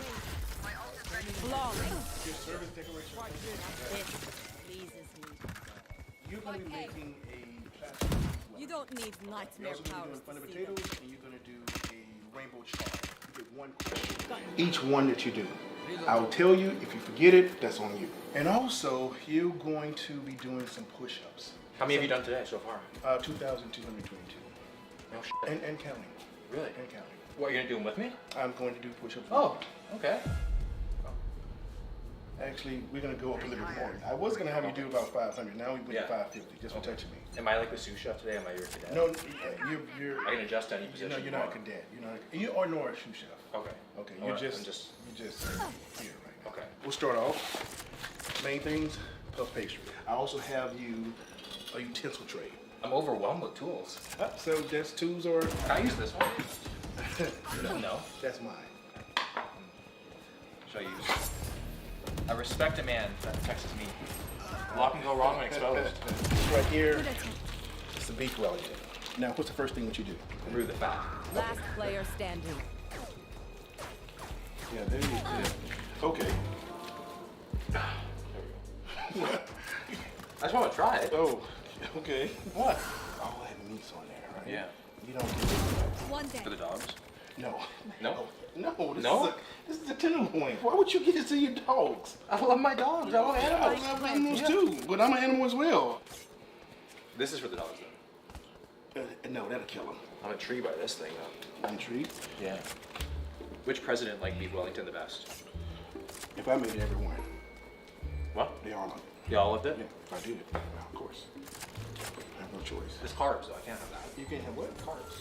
You can't have I'm part of the anabolic kitchen. You know what that is? You're the I do know. Yeah. You're that guy. This is definitely a shower, not a grower. Like the meat was like big, and now it's just shriveled down. Prepare yourselves. We fight once again. Now, what does that say? 465? It really is 465. Yeah. Really fast. Now, do you want that on 465? Yes. That's more than the oven. Yeah. Touch it. Touch it. That's 465. Yeah. Extremely hot. See how it's heating up? Oh yeah! Wow. The hunt begins. You want to give it a rub down, or you want me to do that? You can rub it down. You're good at that. How's that? Good? Oh, that's perfect. That's good? Love it. You're doing it great. It's looking like my car dashboard. Oh, shoot. You doing it hog tie? I'm used to having one like that. Like what? Like this. Yeah, you can do that way. You do it? But I mean, someone else usually. Well, okay, I'm not helping you. Are you lifting right now? Alrighty. You ready? Yeah. Step one. Ready for the meat, Andre. Chef. Does anybody ever call you? No. Even your mom? My mom never even told me. Chef. He's always Damn. Oh no. You're putting butter? Yeah. In the anabolic world, we call that Satan's load. Really? Yeah. I think we make a good team. What kind of team? What? I think we can go make Biden a killer meal right now. You use all this salt and pepper? Yeah. Okay. Turn it. No, wait. Are you a clean chef? Like you like to cook the clean as you go? Yeah. I'm a dirty chef. Are you a dirty chef? That's true. I cook like my girlfriend's clean. Don't do that to her. She likes it. Really? Yeah. She likes cleaning up behind your mess. Take it off. Am I going barehanded with this? Am I just... If you're a man, you can. If not, if I'm a man, I can. Let me get you a... No. Oh my God, dude. First challenge is garnish. This is what I want. Okay. I want 5 of these. You should see me cut with a credit card. That's my knife. This is your... Where's my knife? Whatever knife Whatever you choose. I want. Yep, whatever knife you want. Okay, come on, dude. Jesus, dude, why do you want to do that? It's pretty damn thin, dude. I said 5. Let's Keep be going. after a cut. Keep going. No. Oh, give me a break. Are you serious? So I'm 4 for 5? No, you're 0 for 0. They're not the same consistency. Oh, I feel like Donald Trump would get mad at you for that. What? Your range of motion or my stamina? What's shorter? I don't know. We're gonna do 50. 50? Yeah. Okay, let's go. You lead the way. I'm gonna lead the way. Okay. Ready? No, together. It doesn't matter. We're gonna do them together, all right? I've got your trail. No, I'm leading this. Okay. No, I was expecting. What's that? I was expecting like jackhammer push-ups. What's that? Kind of going balls to the wall. Just to finish. Spike planted. Last player standing. That's 50, wasn't it? No, that wasn't. Why are you doing it like such a form specialist? A form specialist? You just said I was doing jackhammer. No, I'm saying I was expecting. Why were you expecting me? I was expecting this from you. Because I'm a big guy, I was right? expecting You thought I was gonna do that, right? Did I do that? Did I do that? No. So why'd you get out? Because you only do that because the camera's on. Stop. Off the ground. Off the ground. Off the ground. Oh my God. Off the fucking ground. Off the damn ground. Off the ground. Off.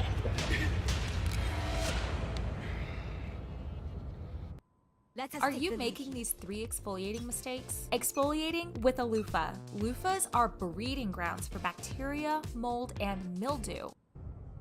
That was in the That's 50, dude. No. Don't do that pause bullshit on me. Fuck, man.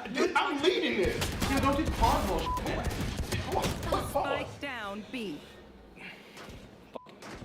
Watch out! You will not kill my ally. No. Not yet. I think I'll be able to hold this in my chest at the end. Here, when you never wash your mushrooms. No? Isn't it just full of poo? Yeah, it's full of poo. But mushrooms are water, so when you put them on the water, it's a sponge. What's your go-to cheat meal? Ah, A whole chicken? I do whole chickens. That's easy. The breast needs to be nice and juicy and tender, like my eggs. Yeah. He was roasting me more this video about because I did the video on him. Yeah. Terrible eggs. I was like, they look like they were gonna choke me to death. Okay. Oh my. What happened? Guys. What butter is that, man? I knew to pulse it. You knew to pulse it? I knew to pulse it.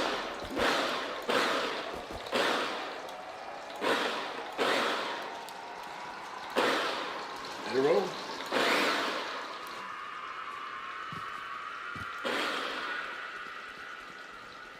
So you're gonna split it in half, and you're gonna do small dice, shallow.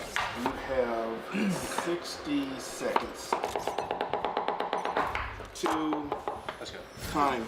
That's freaking small as hell. I'll give myself 30 seconds. What That's about all you need. Oh, I think mine are smaller, man. They're not. Hey, you shouldn't be provoking me with a knife. What do you guys think? You're picking up the smaller. That one. No, pick up this right here. No. We're gonna let the cameraman decide. Left Point. or right? Right. You're wrong. 50 push-ups. 50? Quick ones? Actually, are you gonna do like little like bullshit like we're gonna like stop in time? No, let's go. 5 plus 30. 5, 6. Why are you whispering? 11, 12, 24. See, that's how a man does push-ups. You learn your lesson. This is what vegans call beef. Isn't that pathetic? Did it really? Yeah. How's that feel? Kind of soft, sticky. You said it melts and goes soft pretty quick, right? Yep, yep. They called me puff pastry in high school. Did they? That's Why? my nickname. Why? Were you puffy? No. Why do you call you puff pastry? Think about it. You ate pastries? 30 seconds left. Spike planted.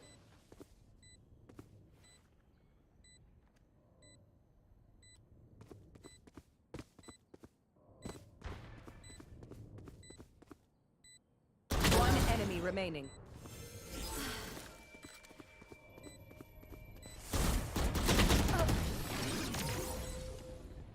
Your dessert guy? No one's software. Go ahead. They're going to scatter from Oh my god, man. Shoo! Nice. Crying? Shoo! There's blood on the floor. Tomatoes. Shoo! Oh. Oh. Ooh. Ooh. Wait, am I recreating that? It looks like you're making a TikTok or something. Okay, you can stop. Go on 1 second. Let me get the groove in. Stop making fun of me. Show me. I just showed you. Oh. That's a neat little trick. What's that called? A neat little trick. But the thing is, I'm a rustic chef, so I like it when it's a little bit funny. No. Wow. Mine has character, man. Hey, yours is like an Instagram girl. Mine's like a girl who has like some substance to her. No, I don't want to say anything, but What are you saying? something's wrong with her. It's not always about how it looks, it's about how it tastes. That's gonna taste horrible because it looks horrible. Well, you're making it thin, huh? You seem to be intimidated by girls. What's that, dude? I'm like, how many things I can do at once? You gotta multitask. I got 2 hands. You can at least do 4 things at once. I got 2 hands, Because 3 legs. You have an hour and 15 minutes to get done with this whole entire meal. Are you serious? Yeah. No, I think we should stop doing push-ups. No, that's with push-ups. I ain't got nothing to do with that. Where'd you get that? To be perfect. I feel like I'm about to give you an exam. About to get what? Reloading. What? We gotta hurry up. There's gonna be another meet in here before the fillet. Last player standing. Do you want to give me some push-ups to show you how to connect it, or are you okay with that? What do you mean? If you don't connect it the right way, I'm telling you, it's gonna fall apart. Last round Last in the round. half. 5, cannot keep our 4, goods 3, after 1, 0. Kinda looks like your rug over there. No. No, it doesn't. Man, if I was the White House chef and the president asked for this shit, I'd be like, keep dreaming. Because it takes a lot to do this. You know what I mean? No, like order pizza. It doesn't take a lot actually, but no. You know. Just mean just with me, right? Yeah, just with you. Now prosciutto? So we're making an epic mealtime. We are? Yeah.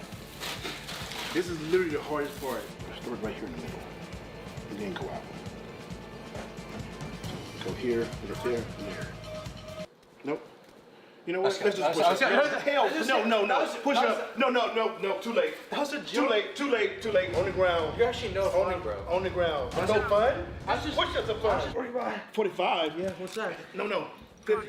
Get back down. 10 more. 10 more. Back down. Now is that funny? No. Funny now? No. Ha ha. Get your ass back over here. Let's do this stuff. You're all working on play. I enjoy that. I'm all. Oh, I just threw the glove into the butter. Uh-oh. Did you do it on purpose? No, it's back. Do you love Gantt charts? Here's how easily you can build one in ClickUp. Let's map out the tasks for your Gantt chart in this list. Perfect. Now, let's add a Gantt view. Set the dates for your tasks, and voila, we've got a Gantt chart. You can also set dependencies, adjust timelines, and change your colors too. And adding more tasks as this project progresses is not a problem. Consider this project managed. Access Gantt charts and so much more in the one app to replace them all. ClickUp.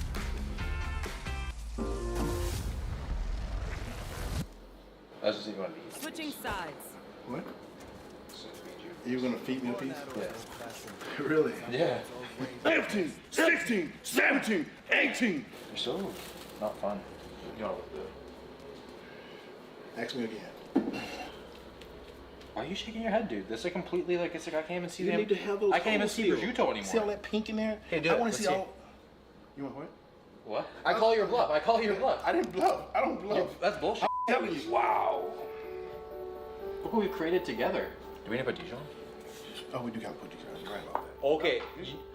Okay, so now that's in life. I don't have to do push-ups now. What I'm gonna do is take away one of the push-ups that you already got things on that I didn't do yet. You're still at like 600 or something?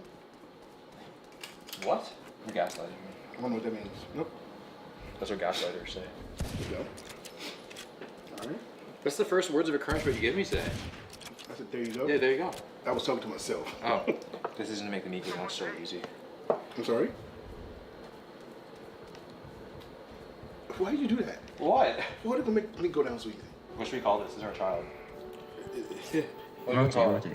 Wellington, our child. Wellington, our child's not named Wellington. Let's do this way first.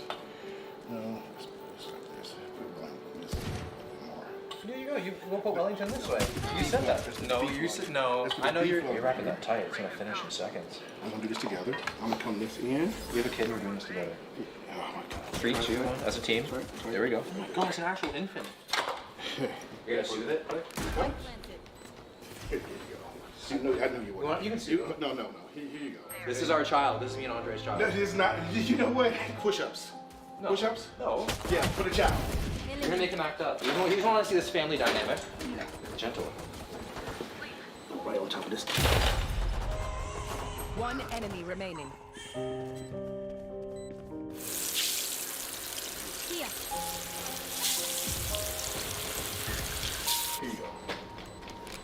It matches you. Just give me a You want me to really put on you? Well, like... no. Hey! Whoa. You want to give your son a paint job? No. You're good. I'm gonna get that son in the oven. I'm gonna get this goddamn to get this Wellington in the oven. Want to do a W and an A? A W and an A. Yeah. What's a W and A? Will and Andre. You know what? You say it again. Why? Can I do it? No. Come on. No. What the heck is this, man? This is like the generic. together. That's my side. That's your side. Okay. Yeah. I'll take that. 30 minutes at 425 convection. Oh, then we have to let the meat rest. I think resting the meat's bullshit. We put those right with this. So it's on paper towel though. Oh. Uh-oh. That push-ups? Oh my God, that's a lot of push-ups. That is so many push-ups. We're on Kisses tonight. The message is loud and clear. How much I had to pay you to have a piece that raw? Huh? How would you have that raw? Yeah, of course I would have thought. Can you throw? I know you can, because you have. I have? Yeah. Where? I don't know. I'm just assuming that you look like that person. What's that supposed? What's that supposed to mean? I'm just saying, look like you would eat raw shit. Yeah, go ahead. You're in. I asked you first.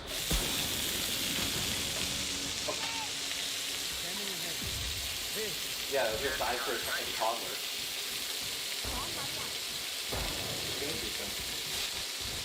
That's way bigger than the one that... Dude, no it's not. Yes, it is. No, it's not. You made a little... Down B. Did you see that? You had that little bit. The hell is happening? 30 seconds left. Did you choke? No, I was trying to say. Choking on me. I feel like we're hotboxing the apartment.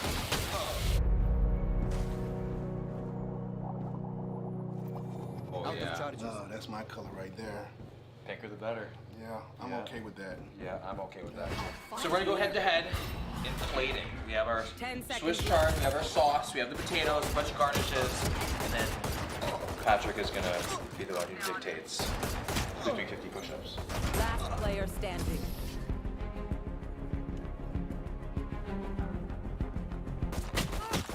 Smile Direct Club. Smile Direct Club makes it easier than ever to straighten your teeth. You can't go into the pantry after the fact. This. I want to, you know. Dude, okay, I'm putting that on. You put it on? Yeah. Okay. Such a cheater, dude.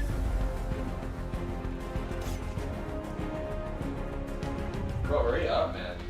What is his art attack? Looks like you're building Fortnite.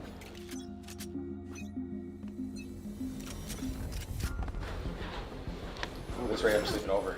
Don't worry. You probably sleeping over after these push-ups. You're putting gold on it? So I'd rather have mine. Mine's way more like relatable. No, it's not. I mean, I think there's a clear winner here. You guys let me know in the comments. Yeah, let him know in the comments. I can't compete with gold. You can't compete with gold? Well, you had it. Huh? You had it also? No charges left. Someone's name. Yeah, I did. No, you didn't. I said it's right here. No, you didn't. I said everything is right You're here. lying. Well, the cameraman's supposed to, he's supposed to be deciding. Enemy spotted I think it's pretty obvious. Yeah, it's pretty obvious. Yeah. But you know what? I'm going to say... How about you eat mine? I have yours. No. No. But what I will say is that you did an amazing job. Thank you very much. That was good.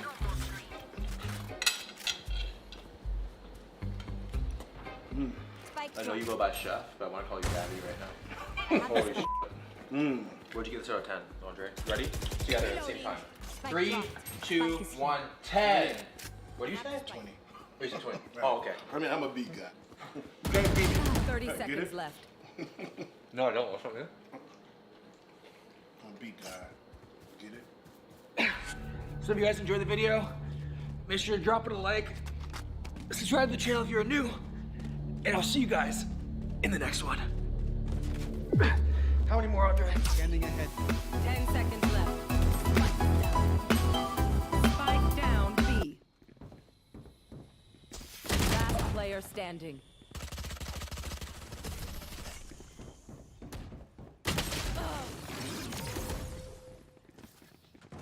Their teeth will chatter in the cold and dark.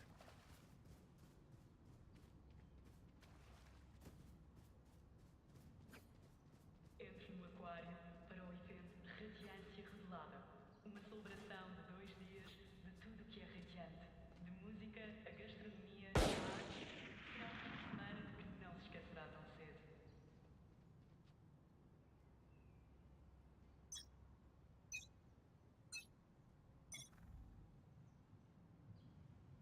I dropped the spike. I have the spike.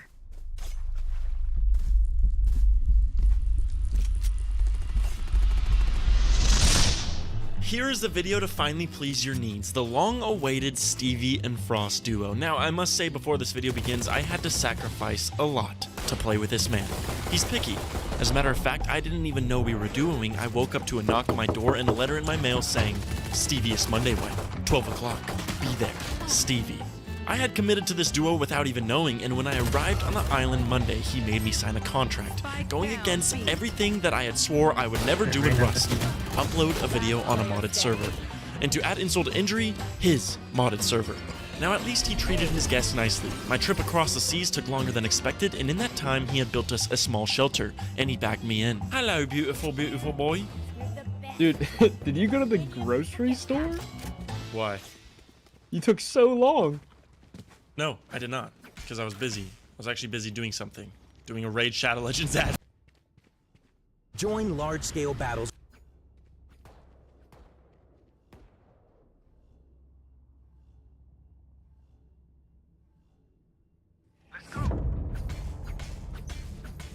This is Forced Wipe Day. The goldmine of content, the freshest of fresh starts that you can experience in Rust, and what better team to dominate with than the very best, right? This is 100% unscripted content streamed live from HJune and Blueprint's point of view. I figured for those who missed it, might want to see what we got ourselves into. This is our experience of the new weapon system and how we fought our way to riches. Oh, and also if you claim to be one of those people who have already seen this video on Wildjammer HJune's channel, then good for you. You don't have to watch this video. Crazy, huh? So today, we're saying fuck the beach, and we're starting out inland, in the snow, when I happen to meet a familiar face running to Outpost. Yo! Hey man, how's it going?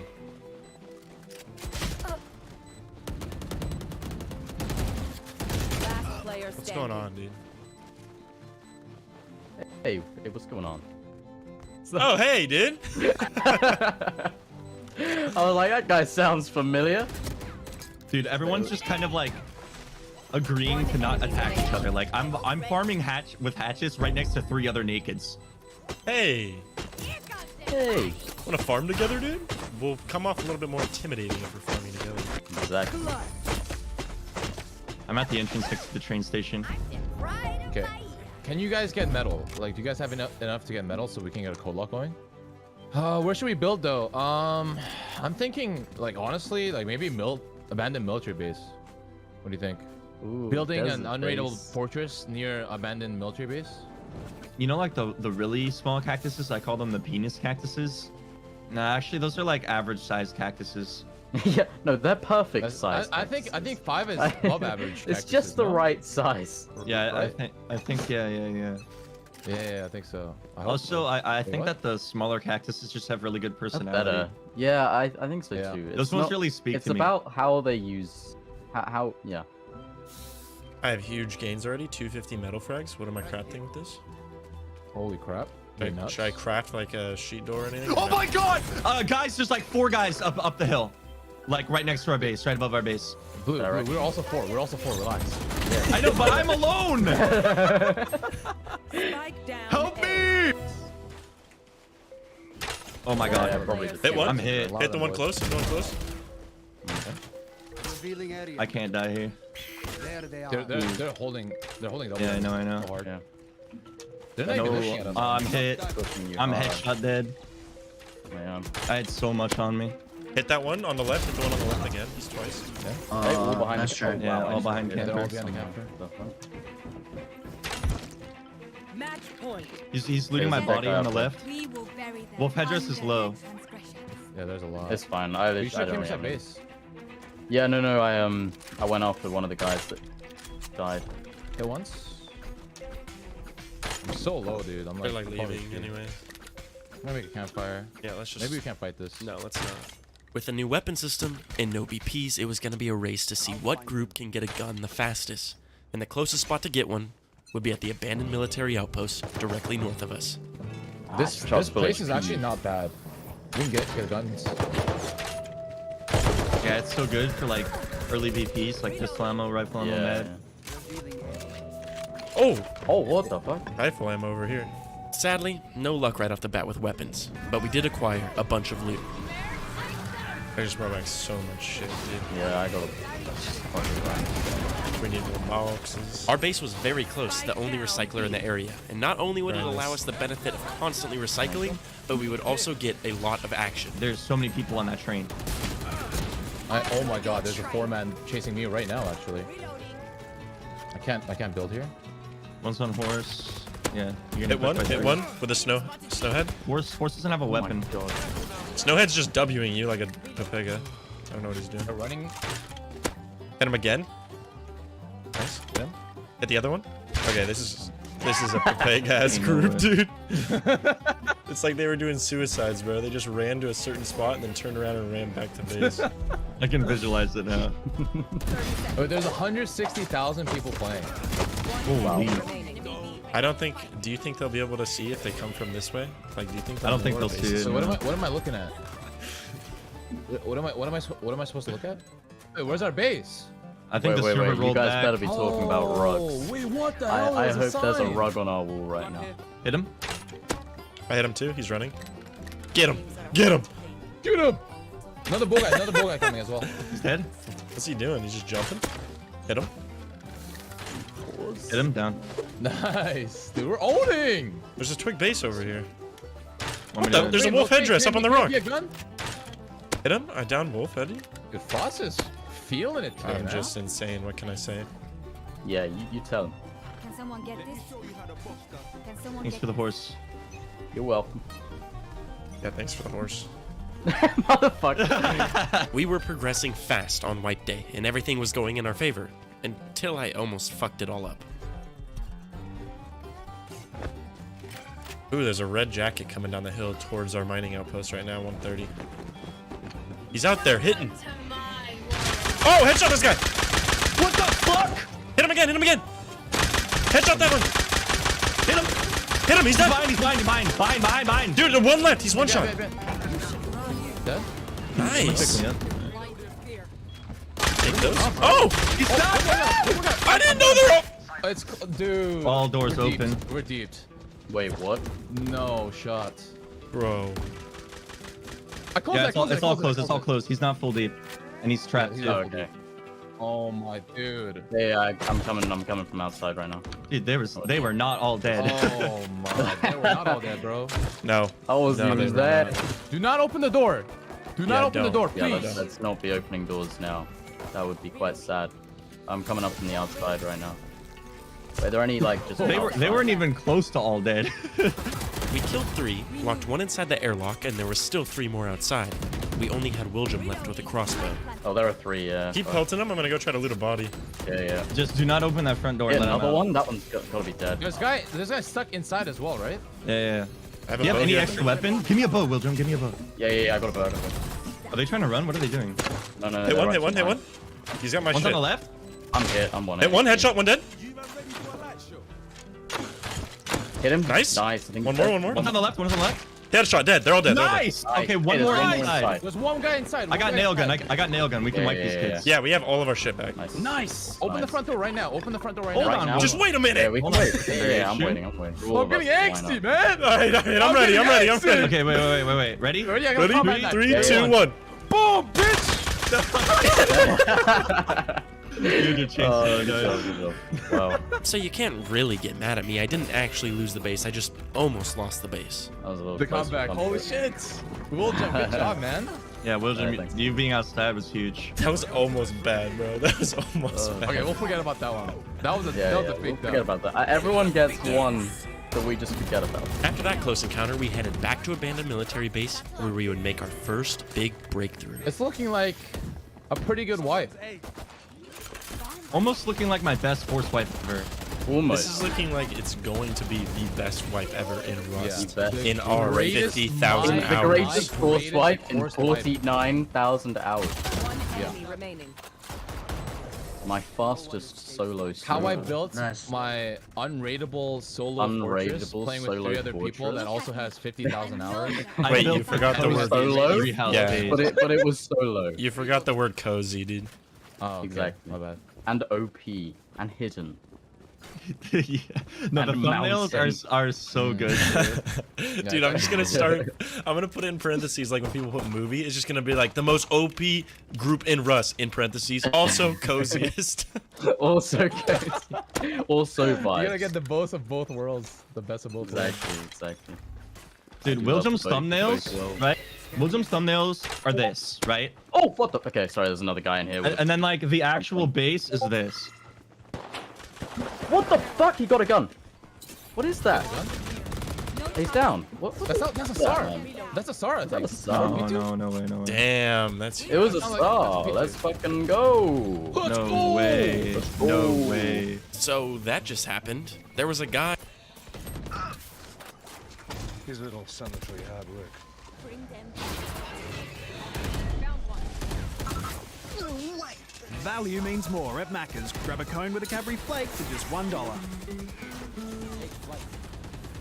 Hi, Hyun here with League of Legends. Now you're gonna be saying wow every time you play this video game. Now look at this, I'm a blind monk. 1 slap, I'm farming some gold. 2 slaps, you slap on some friends, and look at the more you slap, the funner it gets. You don't have to switch any games. Now you like your friends, but you hate finding it. Play solo, meet new people, play with your friends to build up that teamwork. Now I'm an introvert too, but get the In military outpost who just happened to pick up a SAR out of a crate, and William somehow killed him. This update will make me worse than before because my recoil was fine. It's my aim that's bad because like I've never really played FPS games apart from like Rust. So it's like now I'm not even good at recoil or aim, so it's just gonna be unfortunate. Oh, you're being too humble Stop, right now. Stop being hard on Can yourself. you stop dude. being humble? Jeez. Can you like I'm sorry. say that you're the best? or fucking something, Chad. Fine, I'm the fucking best, okay? No one can... Sounds a little arrogant. Someone clip that and post that. William being very egotistical. Sorry. I'll turn it down a notch. One enemy remaining. Ah, guys, I just found a large furnace. Ooh, really? That's really good. Are you William serious? is carrying. What will it He's actually carrying. So we took the SAR home, researched it, and crafted it for all of us to test out the new weapon system.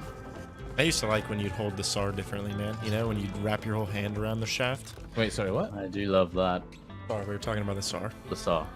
Oh, we're talking about the SAR, okay. Before going on a farm run, though, with our new fun guns, H-Shun quickly put down a furnace base that was made out of all wood, by the way. And then we went to go explore the hill that was located directly east of our base. What the fuck? Why are there so Look at many how nades tall outside our this base? is, bro. Yeah. There's guys on top of outposts, mining outposts. Ooh, hazmat. Really? Okay, let's go kill those guys. Oh, and if you're wondering why I keep playing the country westernish music, that's because we're in the desert and I need it for the immersion, so get used to it. Wait, that people. That's me. Hit him twice. God, this gun is so fun. Oh, it's two Azis. I have DB, yes, DB, bomb on yes, me. DB, yes, DB. Hit him once. I don't want to Yes, reload. DB, don't go out. Oh, it's three. Killed one, killed one. It is 3 by the way. 10 3 times, 2 times. I hit one set, guns down. One close. Oh, Killed him. Nice. Nice, we're there. There's 4 guys in there. Wow, yeah, I got Tommy. Oh, 500 scrap, what the fuck? Ooh, we need to go home. Go deep with that shit. That sounds so satisfying. I actually like the SAR sound a lot. Oh, don't say that, man. Don't say that you like it, or else how You're can you gonna, change you're it? gonna say it? Yeah. Oh, that's true, actually. If you approve of something, it gets patched very quickly. So that fight got us an extra SAR and a Tommy, and we thought we were ahead of the game. We had a nice base and a cute little furnace base that I would like to think Blueprint jinxed right about now. Ooh, yeah, oh yeah, can't go wrong with the H-Shun wooden furnace base, dude. Yeah, I literally said the exact same last week. Threw me off a little bit. He does this every time, dude. Yep. Dude, no one rates it, man. No one rates it. To be fair, I always feel wood's more valuable to me than stone. So I was using snow. So it's like... We hadn't got any weapon flashlights yet, so we decided to wait out the night inside of our base. I gotta say, like, the SAR just feels like, I don't know, it just feels nice. It's fun, Enjoy it. yeah. Enjoy this moment right now, guys, all right? Because in a week or two, it'll be boring and repetitive. True. Does anyone want to swap with me? Thompson for SAR. William wanted to use the SAR, so I decided to switch with him before we headed inland. Dude, William clutched up when we almost got deep on. Dude, no, William's been clutching up, bro. Like, I feel like he's just like cucking himself by playing solo. It's for the content. He's acting Yes. like he's struggling solo for the YouTube content. You know what I mean? The actual chat. Yeah, it's William all gets a lies. gun on his video and he's like, shit, and he throws it on the ground. I'm gonna lose it quick.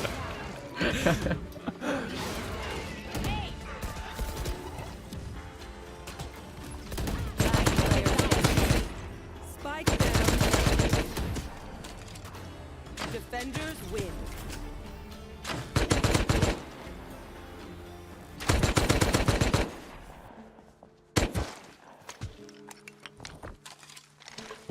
Wait, there's a base on me actually.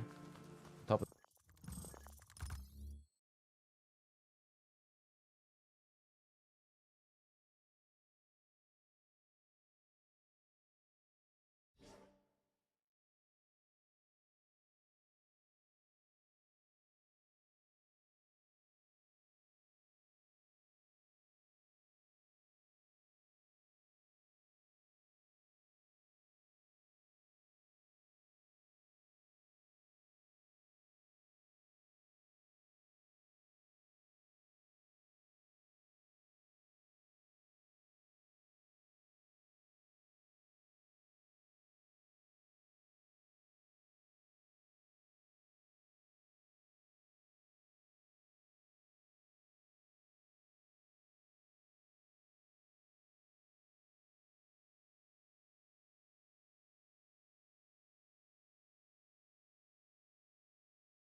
this hill.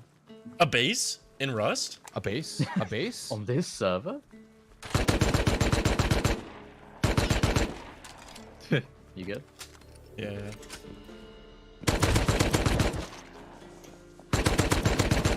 Acquiring weapons this early on was making this a breeze, especially with a new weapon system. I was loving the Tommy. Let's get out of here. You want to take both horses? Let's go.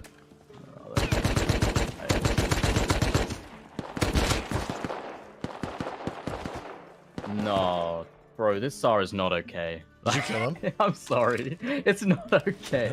Wait, yeah, did you just destroy them or what? Like, literally, I think double headshot first, and then the other guy just dropped as like. Join large-scale battles with military vehicles. The online action game War Thunder has received a major update. Direct Hit. Joining the battle. Except you always overlook one thing when shooting primitive kids, and that is your ammo count. That's not too big of a deal, though. Just go home and craft more, right? Unless... Guys, we're getting ready, we're getting ready, we're getting ready. It's actual raid. Pythons and everything. Blue was the only one at our base at the time, but we couldn't risk killing ourselves to respawn there because we had our only guns to defend. Oh no, they're raiding our furnace base. Oh, H-June with the wooden base. They're shooting out. They're shooting out Heavy our. regret now. They're shooting out our tool cupboard right now. That's fine. As long as we keep them there, we should still be fine. Our furnace base. You can shoot them from the roof, maybe. Then. June's like, I don't make mistakes. I don't know if they're still up there. June's swearing by his wooden furnace base. I don't make mistakes. No. They would never rate that. They're rating us. I see them. Oh wow, that is a lot. 1, 2, 3, 4, 5, 6, 7. Can you guys get him off the roof? I only have 20 bullets, so... Wait. There's TC's still down. TC's out right now. You guys gotta try to get him with your SARS. Like, I can't do anything. I only have 20 bullets. I'm gonna try to get close. It was right about now I was starting to regret all the fun I was having inland shooting nakeds. I would have much rather been using it in this situation. One dead. Hit him. One above you, Blue. One above you. He's above. I'm down. But I guess I was gonna have to get creative.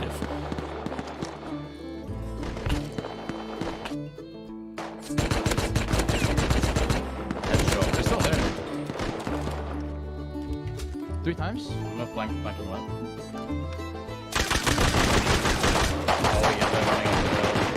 One dead. I'm dead. There's 3 more total. Spare ammo for me. You got ammo. One dead, one dead. Yeah, one more on main base. He's one hit. He's one hit. I'm out of ammo again. I have 5 bullets. I need some loot. I'm here at the bodies. Yeah, yes. How's mine running away? Okay, I got the metal. We got the metal. There's nakeds coming up. We need to kill these nakeds. Naked right in front of you. There's me. Oh shit. Yeah, we got the metal, by the way. It's on one of the bodies. Yeah, two we of the did bodies get have the one. nice. Yeah, these 2 bodies have all of them. Yeah. Pretty much all the loot's here. The guy that ran away obviously didn't have much. So somehow we ended up scaring that 7 or 8 man away. I'd like to think that I did most of the work, probably the most valuable player, but regardless, we now had an issue. We need to somehow break They have this. so many bags around here. There's got to be a way to break it. We were straight up griefed, and we couldn't do anything except blow the wall. We tried expanding foundations. We tried picking through the soft side. It wasn't going to work. Which is really annoying. Yeah. I don't know why this is a thing. Like, it shouldn't be. There's a lot of things like that. Yeah. Right, yeah, has it definitely not lost any health? I don't have a hammer to check. Then why don't we just research the satchel in there, intense satchel? Yeah, true. I think it's worth it. I figured while they worked on the base, I would go search base crates for possible satchel or bean can, and apparently that wasn't enough for Blueprint. Whoever's not doing anything, just quickly. get a bunch of wood real quick. What the hell is Frost doing? Like, this guy's been staying silent. Yeah, I know. I don't talk about what I'm doing this whole time, but I'm doing stuff. I just feel like if we don't upgrade right now, like we're just gonna keep getting grub raided by these guys. And then a light bulb went off in our head, almost like a boom in the distance. Let's go counter Brad. Get boom. Raider furnace base back. True. Get M2. Actually. Easy. You guys I down? have a chainsaw on me. I'm down. I just need to drop off my chainsaw.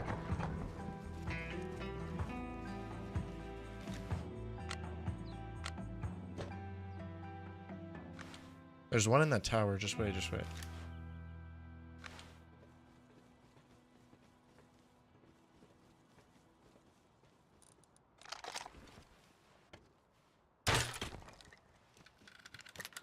Wow, guys, I don't have anything. Why you guys? So it's quiet enough now to take this time and tell you guys about that big group that teams up and just runs launch. You know, the guys with no other personality. He's running out right now. They're going out. They got it all. Which way? They're leaving Which 160. way? They're leaving 160. They're just way. dipping right now. They just jumped I mean, from if- silos. anyone. Jump from If they have silos more than going 8 directly with south. AKs, we probably shouldn't. They might have M2 now too. I'm just thinking maybe the guy who jumped out of tower might be a bit late. I'm checking. It's 1, Oh, 2, they're all forest right now. Yeah, in the wood. Wait, only 2 are peeling 3, off in the wood. 4, L9's They have still in L9. launch. No. 5. I'm pushing up to this mound here. They see me. Wow. What was that? Something just did 98 damage to me. Probably a It's a bolt silent actually. L9 or some shit. Yeah, they're on top of that yeah. thing. Yeah, I'm down though. We don't go for this. Yeah, no, we don't. Say hello to the launch group. The group that we would not try to fuck with. For now, that is.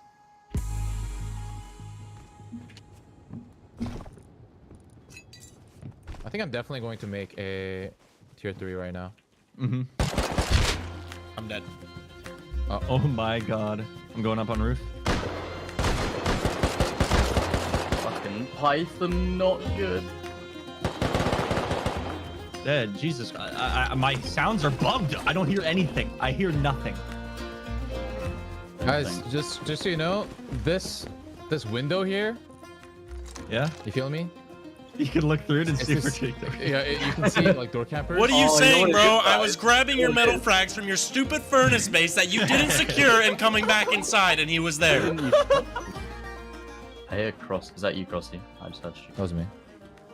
Someone in Outpost. That was me. Recycling an Outpost. Oh, It's you're- our friend! I get that now. Your name tag wasn't appearing. He said that was me Yeah, like 8 times. I did say that in this. I know. See what I'm doing over here, Action? Yeah. Yeah. I'm no, I see waiting, that. I'm waiting That's to true, ambush the next train. Yeah, I see that. You're doing a great job, bro. Is this gonna become like one of your like narrations? Like I waited hours, and then they came. Or is that I what don't do that. And then it's like a super like indie like music that's like building up, and then like the train comes. Yep. And then you hear like the bass, It's like super the cinematic. camera's like looking at the train tracks, and you hear like a... Yep. You know? Yeah. Yep. And then you get your guy to add. And then I'm like, guys, get stuff that's ready. not And in then the you hear game. Blueprint tripping. This guy's loaded, dude. Why is that always me? We were living in a great spot. The population was high enough on the server where the boxes were constantly respawning at mining outposts. They have nomads and P2s. And there was constant action in our area.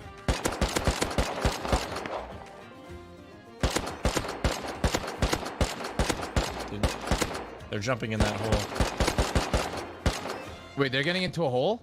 Yeah, they just hopped in the hole, dude. But Alright, let me go inspect that hole real quick. I killed him. Ooh, that's a nice gold P2. I got this dude's P2 out here. Dude, I'll jump down there. Yeah, fuck it. We doing it? No balls, you won't. I don't really know where else you could have gone. You see this? Is that...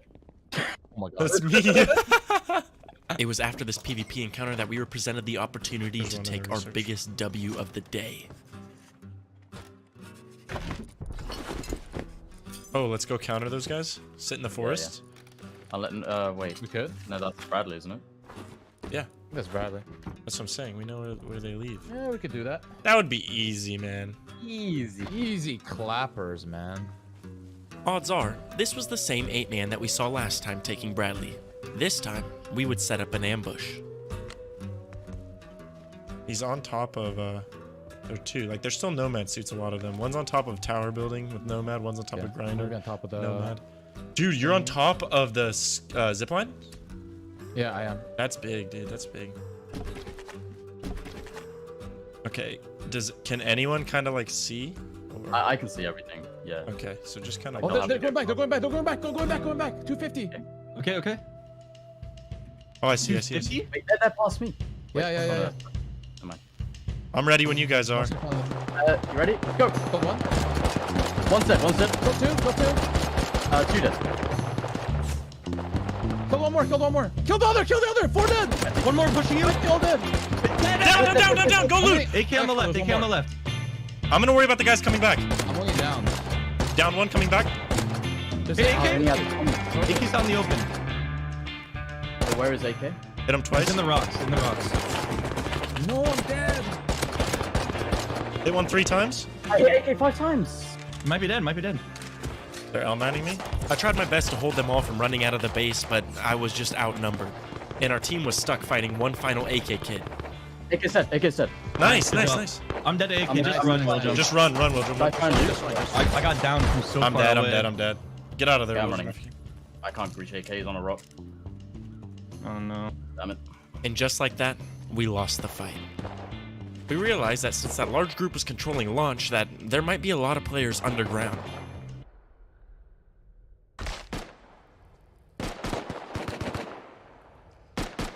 Willjim, you want to try to come pick me up? We decided to head into the tunnel system to see if we could farm any smaller groups. Dude, if only I survived. I didn't know there was gonna be another AK, man. Dude, that AK ruined it all. I died to the last bullet. Yeah, seriously. Jack's Cafe's barista-made iced coffee with brown sugar popping pearls is only at Hungry Jack's. I think they're in front of us here. Yeah. Should we stop? He's right there. No. That's him right in the thing. Just keep going. Hit him. Alright, I'll keep going Hit him then. twice. 3 times. I hit him twice. Oh, let me go. Ram it in. Oh, I got They're fucking going right He's side. gonna break. They're going right side. Bolt. I am instantly dead. Killed one. Wait, just wait. Don't push. I'm dead. No, guys, don't push. So one thing we realized is how OP AKs were with this new weapons update. Okay, let's go. We needed to get our hands on one and also be a little bit more selective about the fights that we took. That AK just deletes, bro. Well, I got killed. Did he have an AK? Yeah. It wasn't a top. He deleted me with an AK.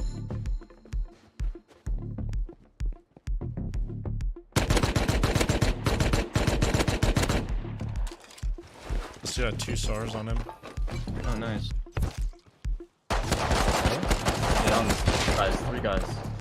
Are they pushing me? Nice.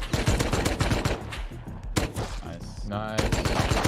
But I see another guy here.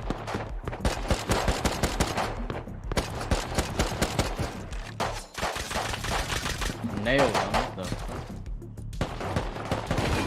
Oh, I'm shot. Oh my god, they're just pushing! Okay. There's a lot of the guy guys. who DB'd him. 60 as I'm well, dead to though. a compound bow. Naked mine for recycling. Don't let him kill me. There's another. There's another. Dude, P2 is great close quarter. Oh! I'm gonna die. I bled out in the cave. Fuck! I killed like 2 more outside, but there's like 1 more maybe. Yeah. Come here, you little fucking. This little rat. 1 more. Oh my god, that dude had a DB. I love the P2, man. Holy shit. This thing is great. It's so smooth. Like, there's just not a lot of What is going on here? I'm getting the fuck out of Dodge, dude. I'm heading Dude, over. I'm coming to you. Do you need help? I'm coming. Yeah. H, do you need help? Because we need help, dude. We're coming over. We all need help. You need help? I need help, bro. Yo, yo, yo, yo. Mini. Where's the mini? That guy's hit 4 times on the open. He's dead next. Oh, shit. I'm gonna be dead. I'm dead. 1 HP. I hit that dude. One's close. One's close, Frost. Careful. Like right below you. I know, I'm so low, though. That one dead, one dead. I'm You down, dropped I'm down. him. One more. I'm down. Killed 1. Killed 2, killed 2. Nice. Go There's ahead. another, back, one's your left, Frost. Close left, close left. I'm behind. Well, I'm dead. I hit him twice. By the way, that fight was on our run home after all the other action we got into. The server was proving to be tough. We'd get the gear that we wanted, but then we'd have to fight our way back home, and we didn't always have meds and ammo for that. Oh, fuck. Okay, that's free. Wait, just wait. That's free? Yeah, we wait. Oh. Are you guys fighting? Let him loot him. There's just shit going down over here at supermarket. Headshot 1. Double headshot. He's dead. I'm going up. Let's go. Let's go. Loot this guy. Yeah, I will. I'm stealing. Killed 1. There's an MP5 on the ground right here. I got it. Nice. What? Hold stairs. Oh, fuck. Low. It was after that little encounter that I got my hands on an absolutely beautiful weapon. Nah, I'm just playing. The MP5 can suck my balls with this new weapons update. He's seen you now. Headshot hit. The semi-auto rifle is where it's at, baby. Yeah, On the roof. yeah, top. I killed him. He's dead. I'm coming in. This Oh, is hello. me. Yeah, I got you. Oh, it's Tommy. This dude had a Tommy as well. That's what it was. I'm waiting right Once. here. Twice. Headshot. Oh, there's another one close. Another one Hit him close. again. One right below you. Dead. Other one's peeking you, William. I hit him once, twice, 3 times. He's dead. I got him. He's in the trees. Nice. Someone's called an airdrop near our Oh base. shit. Our neighbors. You're right. There is an airdrop being called in right in front of us.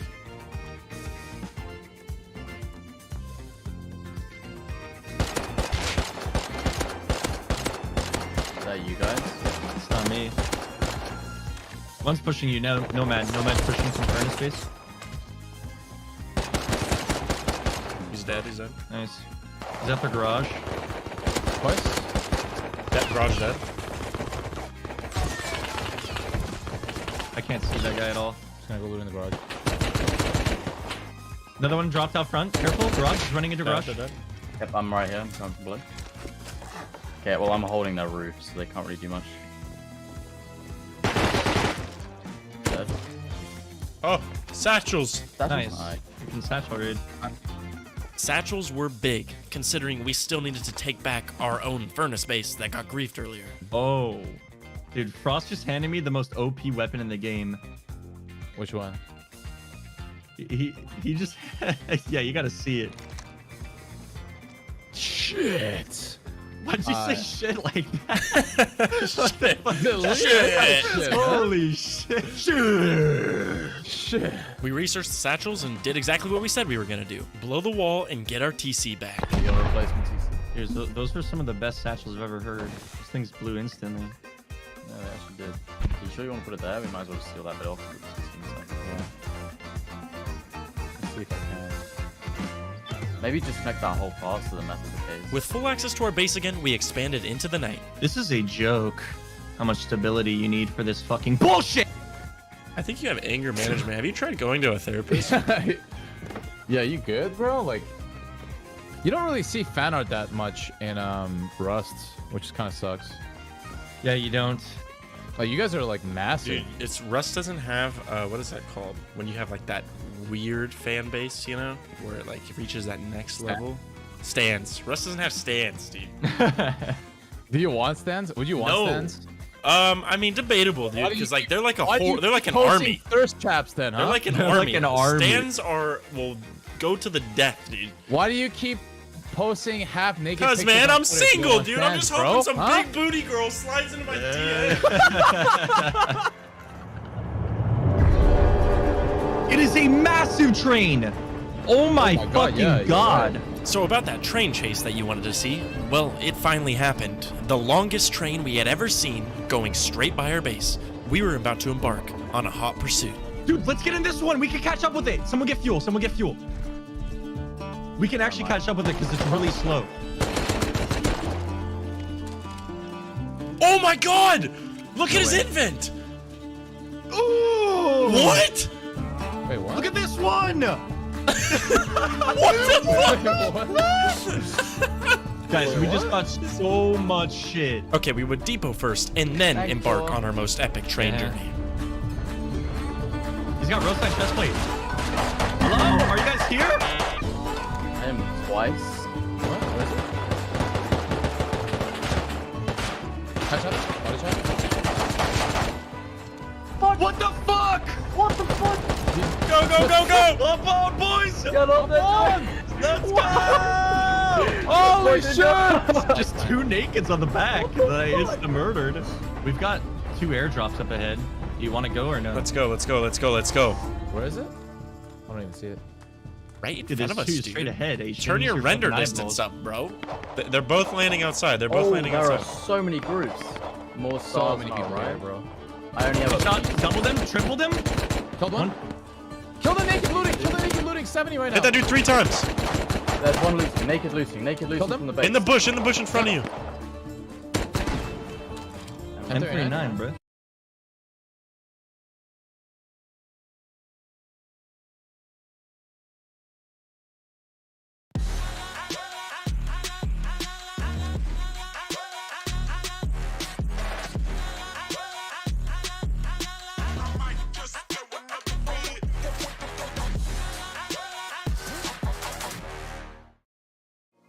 Inspire me to achieve my hopes and dreams.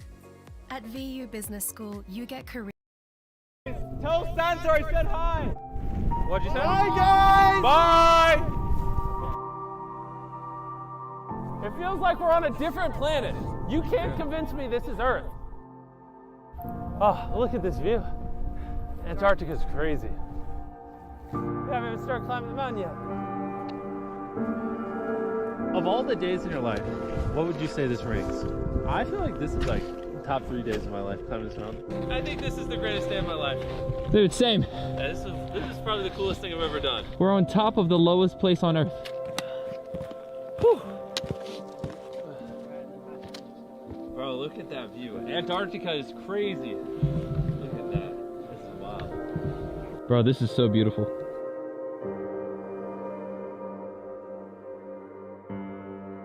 We're almost at the top! Bro, it's in sight!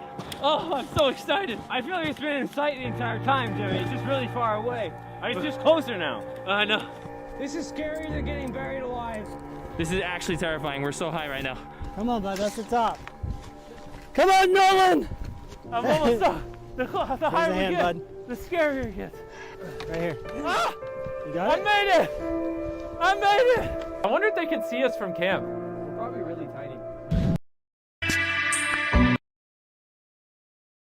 I got to meet Mr. Beast, and he took me to Antarctica.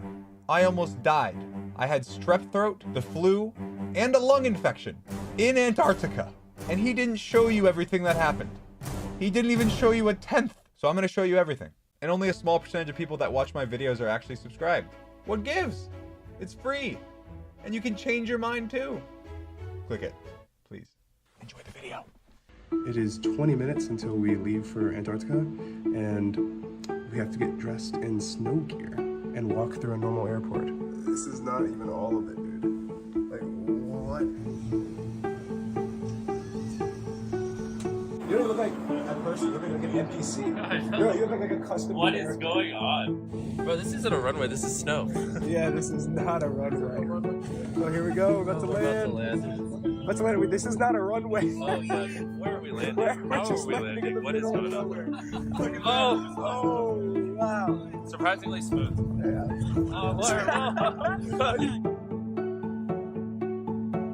George was lovely enough to get me some lentil soup. I feel like crap. Tomorrow, we get dropped off for 50 hours. We have to survive in the wilderness. I can't even survive in a tent at base camp. I'm gonna savor every last drop of this soup.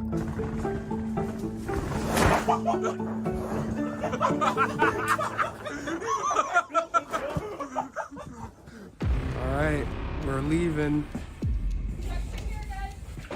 Trucks are here. It's time to go. It's time to go. We're going to die. We're not gonna die. We might. We might. We could. Feeling pretty good, actually. Pretty warm, despite the freezing cold. These layers do good. Someone just threw snow at me.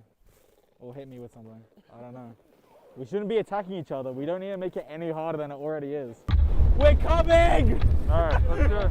Okay, wait a second. Oh my god! Oh my god! The weather's so bad already! This is terrible! What are the odds that a blizzard would happen right when we get here? It's not cool! My eyes are watering underneath the mask somehow. My right eye is watering so much I can't even keep it open. I can't see like a couple feet in front of me. Dude, my hands are freezing. Why are they so cold? Why are my hands so cold? This is crazy. We're dying. Jimmy! Yeah! The weather's getting worse! Yeah! Bro, this is insane! We need to make a shelter! Hey! We'll set up shelter at the bottom of that mountain! I can't see anything! This is a great place for shelter. What do you mean? Let's just stop here and make a camp. Bro, this is brutal! It's so cold! There she is! Nearly there! Ah! Alright! I declare this camp peace! Beast land! Beast land! Beast land! We need to build tents quick because there's a blizzard and if we don't, we will die.